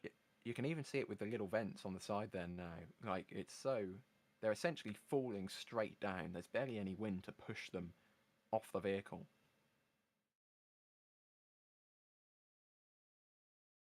Also getting an excellent view there through the strong back of the frost build-up on B1076, that first stage booster for today. And as we approach 3 minutes to go, I have to acknowledge this. Yes. Ali, a name we always see in chat, doing huge gifted memberships and huge supers and the like, has gifted 50 red team memberships. That is crazy, utterly crazy. I cannot even fathom how many of these you did during the Starship launch stream. And it's Alex. There you go. Alex is at Cars. Hello, Alex. We can't hear him, so, well, good in my opinion. Anyway, Ali, thank you so much. Thank you so much. That is incredibly generous. Enormous. Yeah, you support NSF. 50 people. 50, it's difficult to realise how many people. Imagine 50 people in a room right now. Those people now have access to the NSF membership program. All of those behind-the-scenes photos from Starbase, from the Cape, from everywhere we go, from when we send Jack out to see Europa Clipper, all of those things. They now get to see those pictures and videos for free for a month. So, thank you very much, Charlie. As always, I'm sure you know this by now. You're always in chat. You're always gifting, but thank you so much. As we now approach T-minus 2 minutes to go.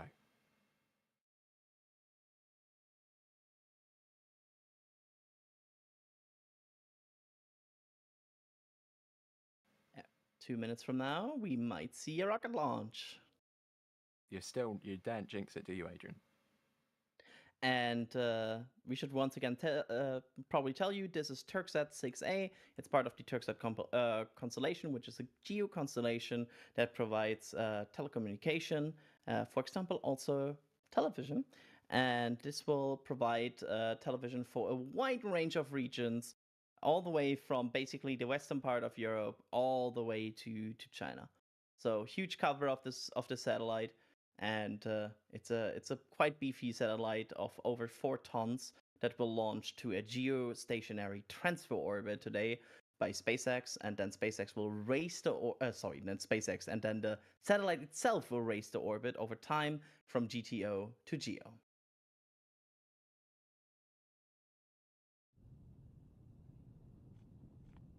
And as we start to hear the sounds of the viewing area, it's 1 minute to go, 60 seconds to go.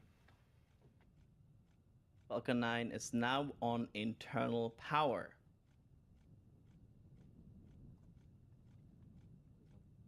So, everything looking good. 45 seconds. This is where the launch director should verify go for launch. We obviously don't have access to those countdown nets for today's launch. Waiting for the confirmation of the launch director that today's mission is indeed go for launch. Let's go. So next up, at 3 minutes to go, the engine controller will ignite or command all 9 Merlins to ignite at the base of the vehicle. We'll also see some water deluge there beforehand. 10 seconds to go now. Let's listen in. Keep an eye out for that's deluge. You can see it already. Should get an ignition. There it is. And liftoff. We're off and away with Türksat 6A. Look at that beautiful launch into the sunset here in Florida. Let's listen in.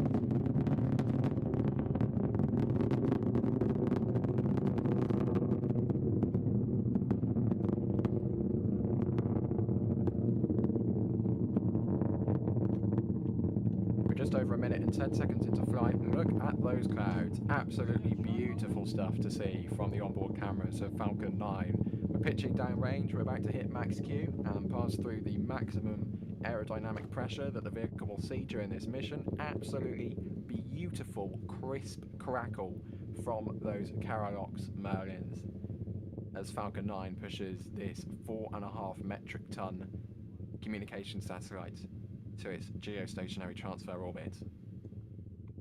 And we are seeing now the plume expand as the atmosphere is less dense and the plume can basically expand, has less forces to push against. There you can see it very clearly. Gosh, that looks amazing. Peeking through the clouds here. Yep, and we are 30 seconds away from Miko. All 9 Merlins will cut off, the stages will separate, and then that second stage Merlin, that vacuum optimized Merlin, will ignite to push Türksat 6A the rest of the way until it deploys at T plus 35.5 minutes. Depending on what we'll see through the clouds here, we might just see the shutdown very imminently. There's the rocket in space. That plume greatly expanded now. There's the second stage with that central pusher. Here's Miko. And stage separation is confirmed. Go. There's the ignition. No stiffening again. And that second stage is on its way.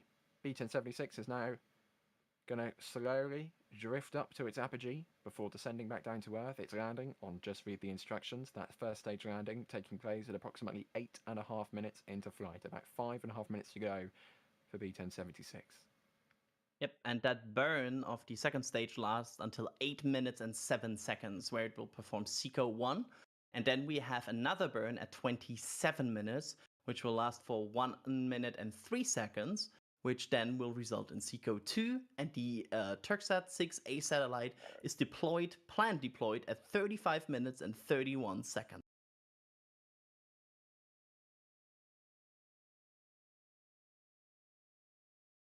On board now with the booster. You can see some little specks of things drifting away. Don't worry, that's just a little bit of frost, a little bit of ice. And I believe that's in the background a fairing, which has just separated from the second stage. Unfortunately, we lost video signal from the second stage during fairing separation, but I believe we can see one on the other side of the camera, just the other side of the vehicle, sorry, just drifting away. And those will be recovered by SpaceX's fairing recovery ship, Bob. Yep. Reusing as much as they can. Next up, coming up, is the entry burn, just in 2 minutes from now.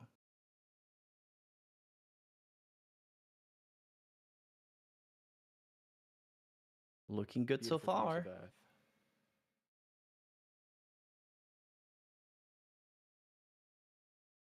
Yeah, I really feel like, yes, the delay was a bit annoying, but it really resulted in us getting amazing views of this launch and also amazing sound. Like this was everything you kind of hope for a Falcon 9 launch. I feel like this was just kind of perfect.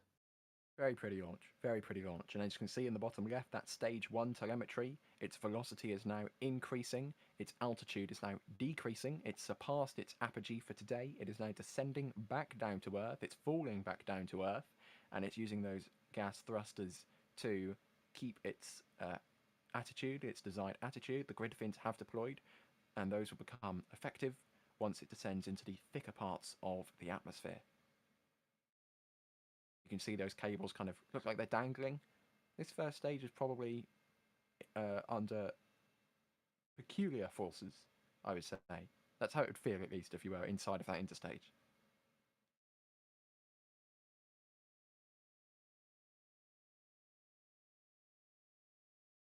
Approaching 6 minutes into flight now. The entry burn of that booster is expected at 6 minutes and 16 seconds rather, so in about 10 seconds time.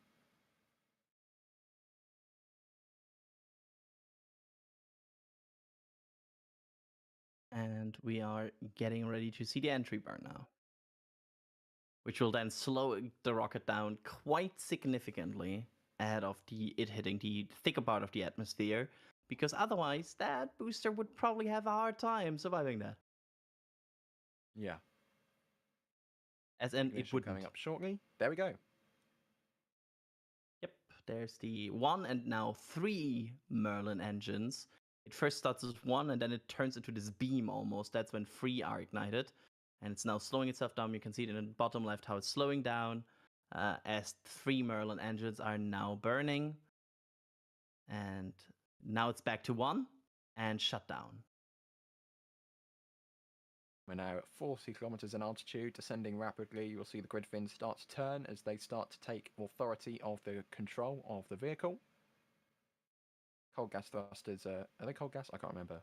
The thrusters take much less, are much less effective the thicker the atmosphere is.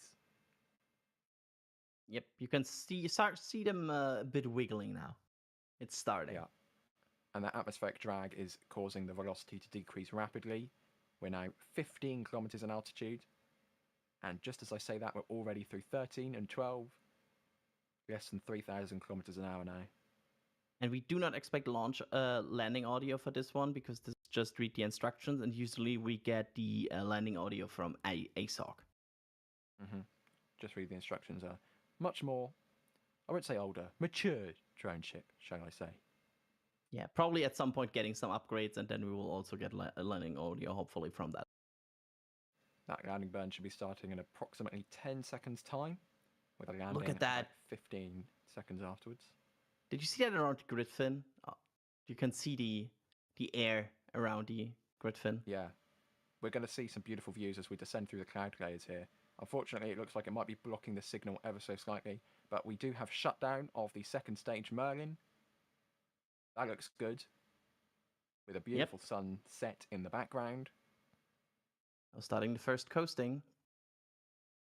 And we'll stand by for confirmation on that first stage. There's Türksat 6A. That's the satellite of today's mission. And we can see the telemetry lerping to 00, and there we go. Successful touchdown for the 15th time.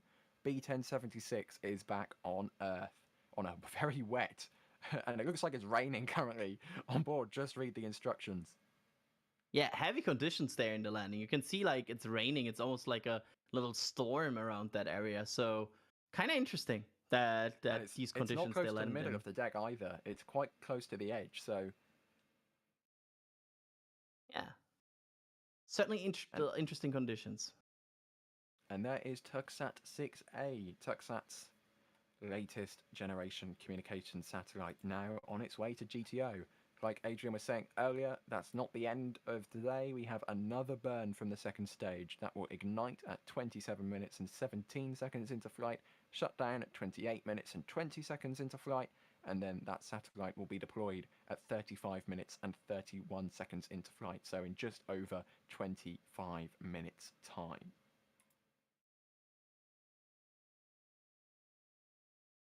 And it looked like the Octograbber garage was already opening there while we saw the landing footage. So it seems SpaceX really wanted to get this booster secured. For people who don't know, Octograbber is a small, like, I shouldn't say small, it's actually quite large. It's a structure that grabs the booster and has like, it's basically a very massive kind of crawler that makes sure that you're kind of like tied to you have a very center like a very low center of mass, and that makes the booster more stable. And I also should correct myself, it's Octograbber and not Octograbber.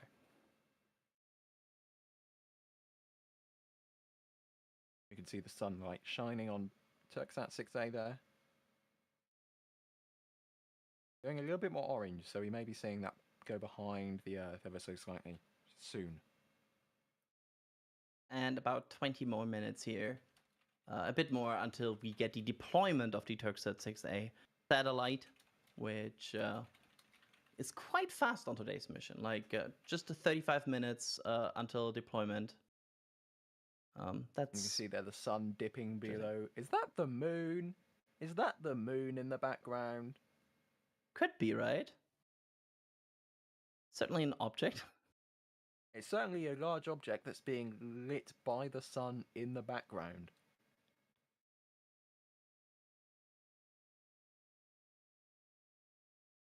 Interesting.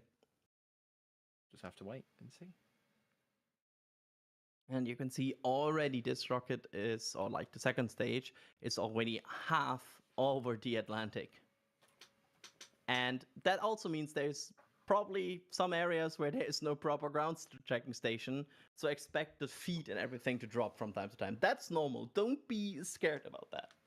Yeah, in order to have a ground station, you need ground. It's kind of an integral part of the name. So the closest one to the vehicle at the moment, I believe, would be Bermuda, but it doesn't look like we'll gain ground station coverage until the second stage is in line of a ground station. And unlike the Starship last flight, we don't have Starlink on board, unfortunately, for those live views. But this is, the good old days, except it's the current day, just without Starlink. We apparently have some special replay. Yeah, I have a feeling I know what's about to come.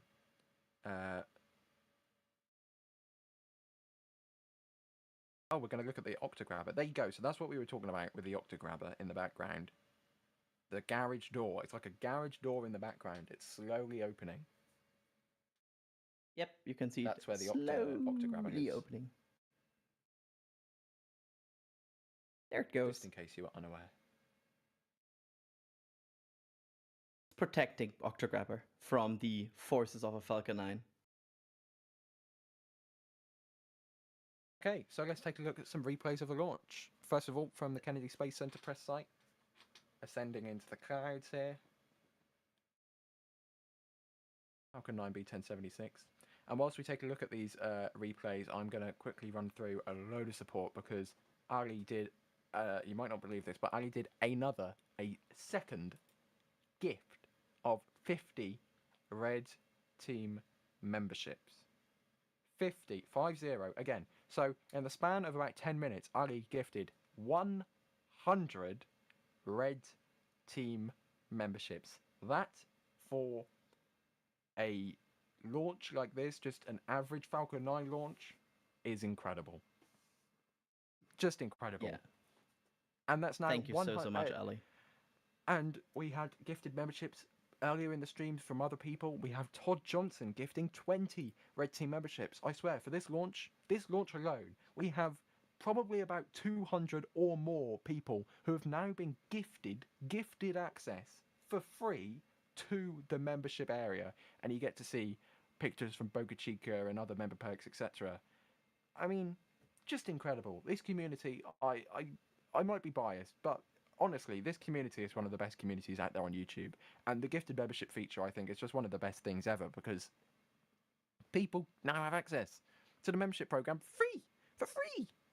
I also want to quickly add, of course, this is not just like an average Falcon 9 because it's quite an astonishing payload. The Türksat 6A is a very, very capable satellite that was launched today to a GTO. So it's a really, really cool payload, and I love the wide coverage it has, and it's always cool to see something on Falcon 9 Fly that is not only like your everyday Starlink, but some very, very cool communication satellite that will help to enhance everyday life on Earth. That's one of these payloads when people ask you like, oh, why are you doing space? What's the sense of doing space? Well, look at this. This is a huge communication satellite that humanity is able to launch. That's very cool. And I also love we saw some excitement, of course, from the Turkish community here, which are very excited about this launch, and it's very, very cool to see.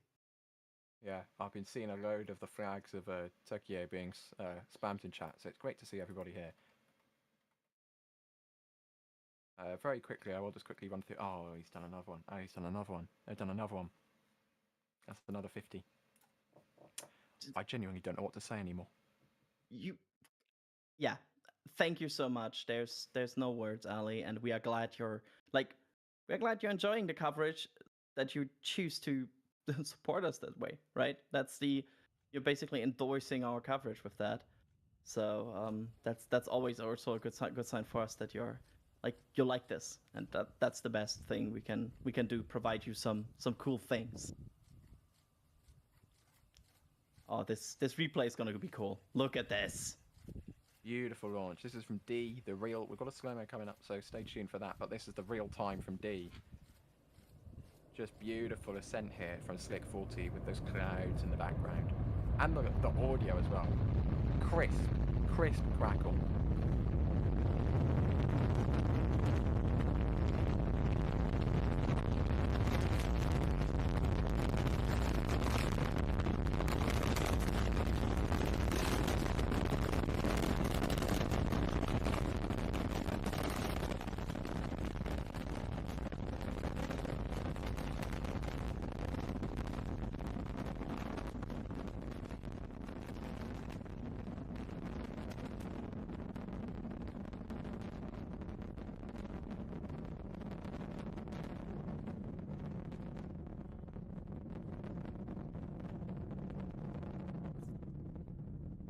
Beautiful audio. And I just wanted to hop back in here real quick now that the launch is done to say it was absolutely gorgeous. Gonna have to head out.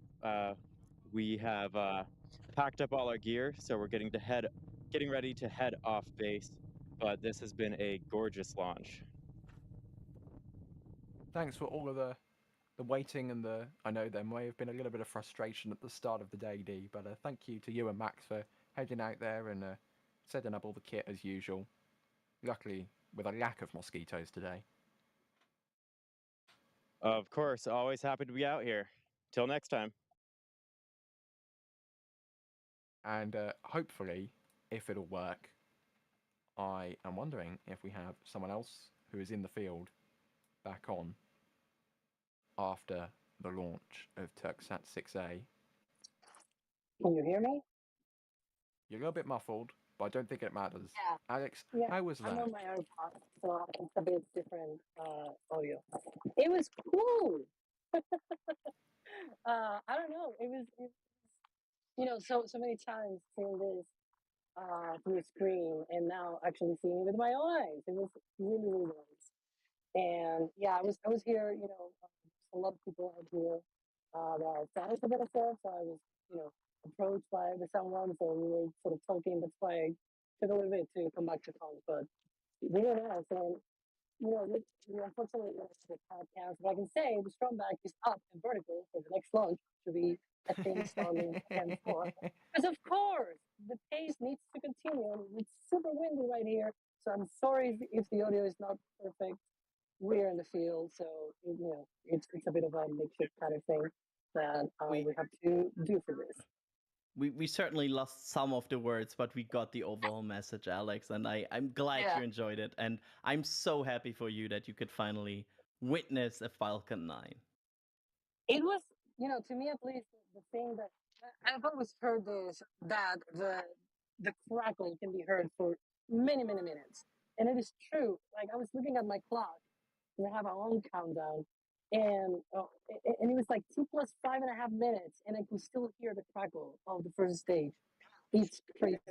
Unfortunately, the rocket went through the clouds about 2 minutes into flight, bit after max Q and such, so I was not able to see staging and all that. But sometimes you win, sometimes you don't. But I still have 2 minutes of flight in my retinas, I guess. Very cool. And we might have some behind-the-scenes video coming shortly, so stay tuned, everybody. We have got a few minutes until that second stage ignites, and then we have the deploy of Türksat 6A. First of all, though, let's take a look at what Max was managed to catch.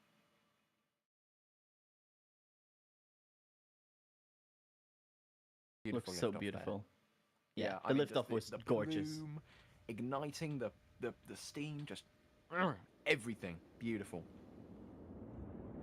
And some beautiful audio too.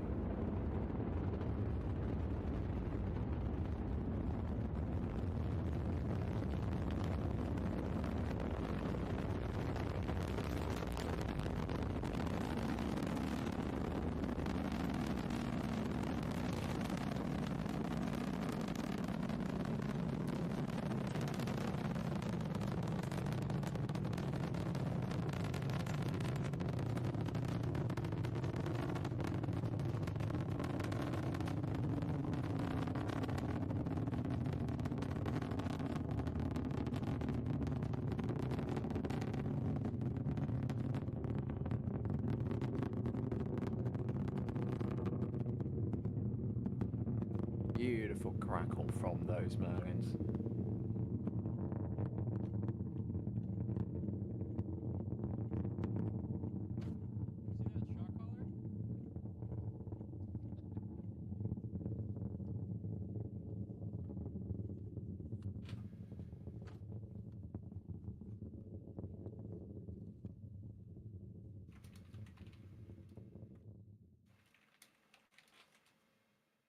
And there you go. Photo Look from at that. Julia here, from Cars Wow. Park. Yeah. It's crazy see that you that can kind capture of- that from Cars Part. Yeah, that kind of mirage reflection on the surface of the water there from Cars Park. Beautiful. Absolutely stunning. I love our photographers. There's like we have such a talented lineup of photographers. They're amazing. Yeah. Yeah.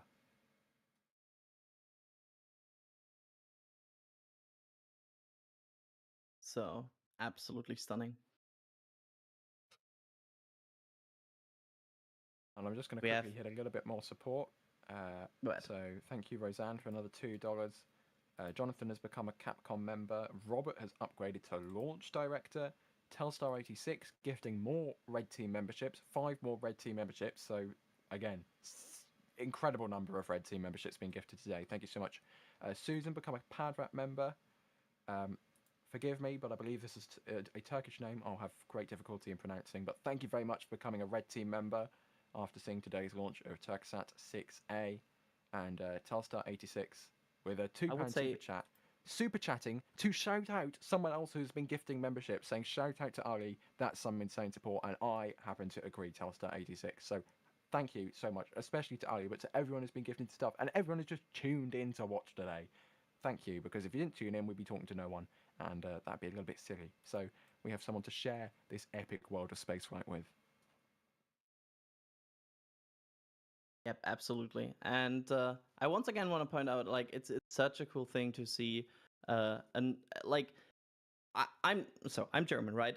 We don't have like a completely independent like space program that just flies to space, and I probably can relate with a country that doesn't have that much excitement for a space program as, for example, the United States has. And it's always cool to see your country involved in big space things, in like a big space program or a big constellation, or doing that constellation alone. So it's always, for me at least as a German, and I bet there's some Turkish people here that can relate to that, it's always this thing of like having a thing to point out to your non-spaceflight friends, having a thing to show like, hey, we are doing this. So I bet, and I 100%, like I saw some comments earlier about that, and I bet that's for sure a thing that yeah is like also resonating here.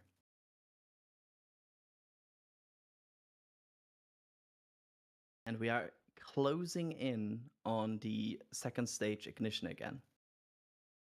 27 minutes 17 seconds is when that second stage Merlin should reignite for a short burn, 1 minute and 3 second burn. So you can see there the grey trajectory is its current trajectory, the blue trajectory is the planned trajectory. So you can see just as it gets to the coast of Africa there, it'll do a little bit of an inclination change and a little bit of an increase in velocity to raise its apogee, as so the second stage is delivering Türksat 6A to a geostationary transfer orbit. Now this means it isn't delivering the satellite all the way to a stationary orbit, but it's delivering it a good chunk of the way to geostationary orbit. The satellite will then do its own burns to raise its perigee, its lowest point in its orbit, to get itself into that geostationary orbit, which is its final destination. We see some ice there, and some, I think that's mostly ice we see there flying around the Falcon 9. And we are about, let me look at the SpaceX countdown here again, at 27 minutes and 17 seconds, so less than 1 minute away from the ignition.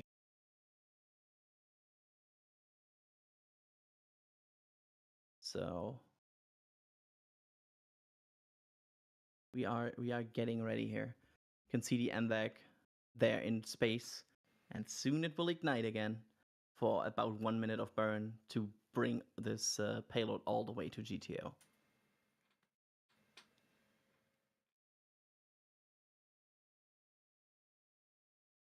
Ignition coming shortly.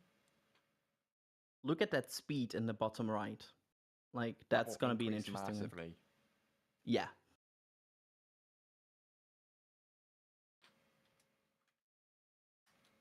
Should be about to see ignition. I think we see first signs of that. There's some giant piece of ice. And That there just it got goes. melted. It didn't last there for much longer. That ignition there created a huge kind of pressure differential that sucked it into the plume of that second stage engine. It's now been ejected to be, I don't know, destroyed. But there you go. Looks like a healthy relight there of the MVAC. Look at that speed.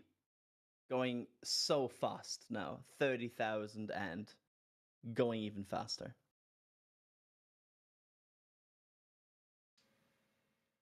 This is changing the trajectory to bring the apogee, the highest point of the orbit, all the way to geostationary. The lowest point will not be there. That will be raised by Telstar, Türksat 6A.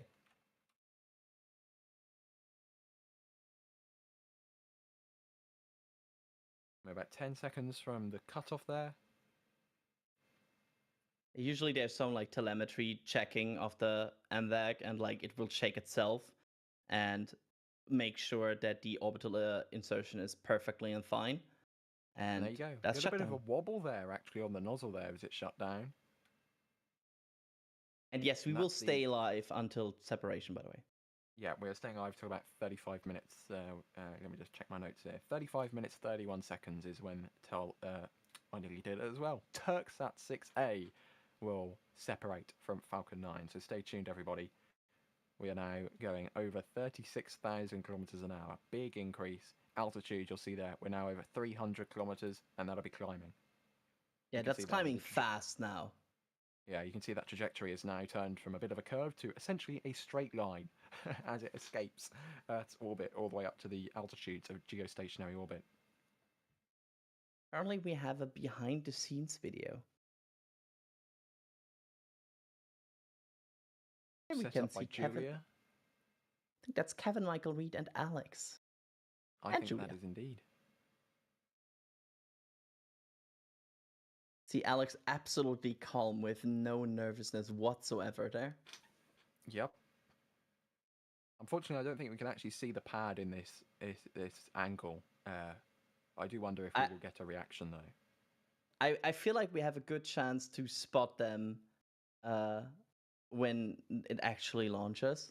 Like I feel like there will be some sort of movement by Alex. Yeah, keeps checking his watch. Probably looked at how his heart rate is going. I bet. No, I was so happy. My clock. I was looking at my countdown on my watch. This is a bit of a video, so we will wait for it to actually happen. Alex taking a picture there.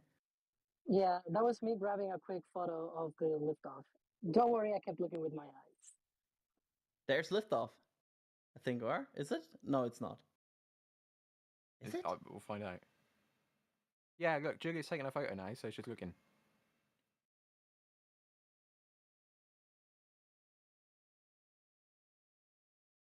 And taking a picture of them too.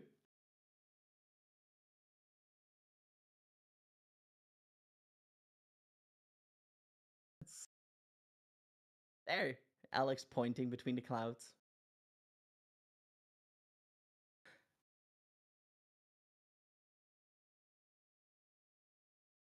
Wonderful. Always cool to see more people in the NSF team seeing a rocket launch. I mean, we are covering rockets. It's good when we also see rockets, right? Mm-hmm. You can see how they're looking more and more up. Yeah, in between the clouds.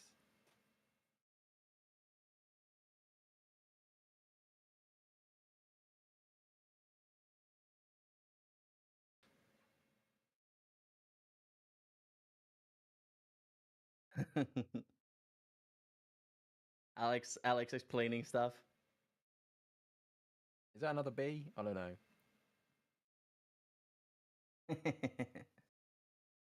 Alex did not drop his phone into the ocean. Don't worry. He's fine. Yes, I'm fine.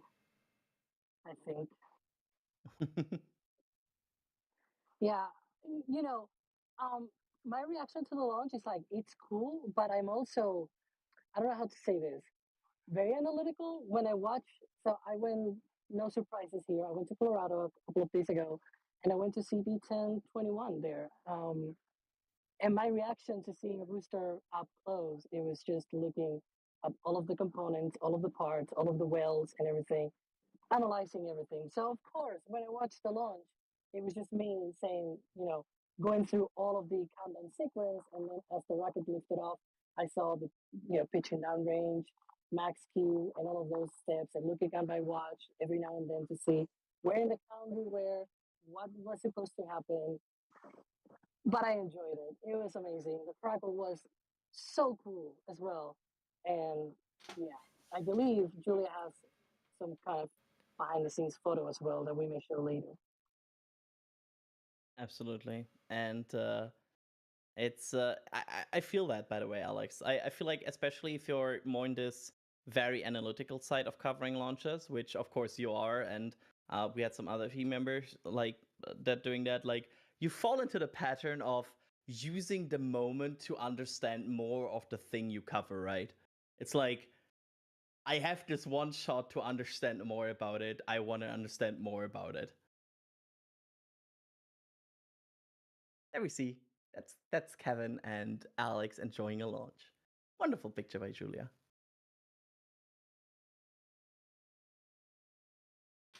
Unfortunately, it looks like SpaceX is now having to play a video on behalf of Turksat, but that deploy should be coming up in just about 90 seconds time. Yep, and we hope to get some footage of that deployment so we can see this satellite drifting into space.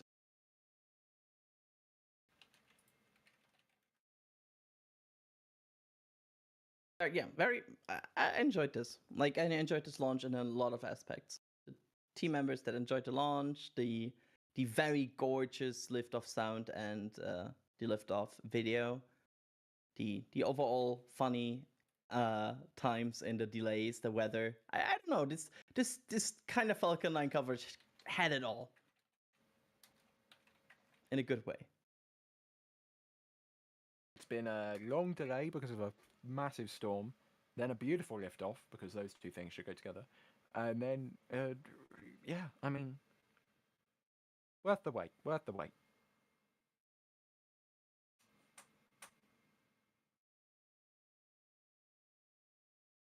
Here we go. It's now crossing almost over Madagascar. We're about 15 seconds away now from that deploy. 25 seconds maybe. I'm getting optimistic. Yep. There's the payload. You can see the adapter there between the second stage and the payload.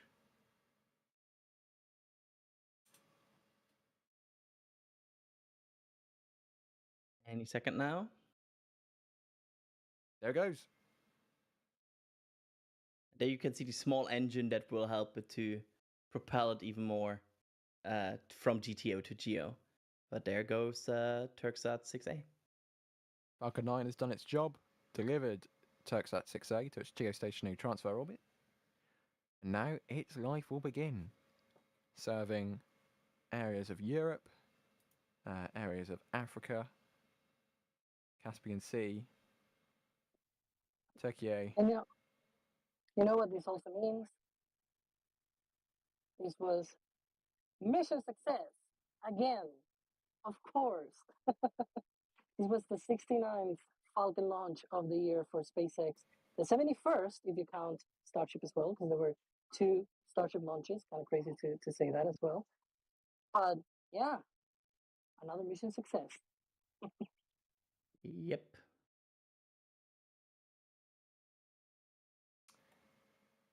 339th Falcon recovery attempt, successful with B-1076. The second stage did its job perfectly, delivering Texat 6A.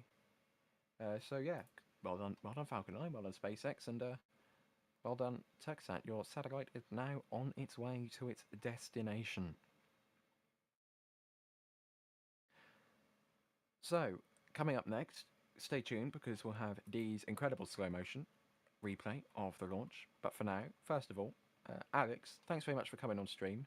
And yeah, you've finally seen a Falcon 9 launch. It's been a pleasure. You know me already that I always like to hang out on these live streams. At the end of the day, we're just a bunch of nerds talking about rockets, watching the rockets finally in person. For me, in my case, but I really hope everybody at home also felt a little bit of that excitement. I'm very analytical, but still have emotions. So thanks for having me, and see you guys on the next one. Are you planning to watch any other launches whilst you're down there, or what's on your schedule? Well, I'm gonna stay here for a little bit more, but I don't know if I'm gonna be staying for the next launch. The next launch should, in theory, be I think it is this weekend, either Friday or Saturday. See, once I'm not at home, it's a little bit much harder for me to keep I track can of the tell launches. you, I can tell you, it's at 8:58 in the morning my time, which means that's what's that 3:58 in the morning Eastern on Saturday.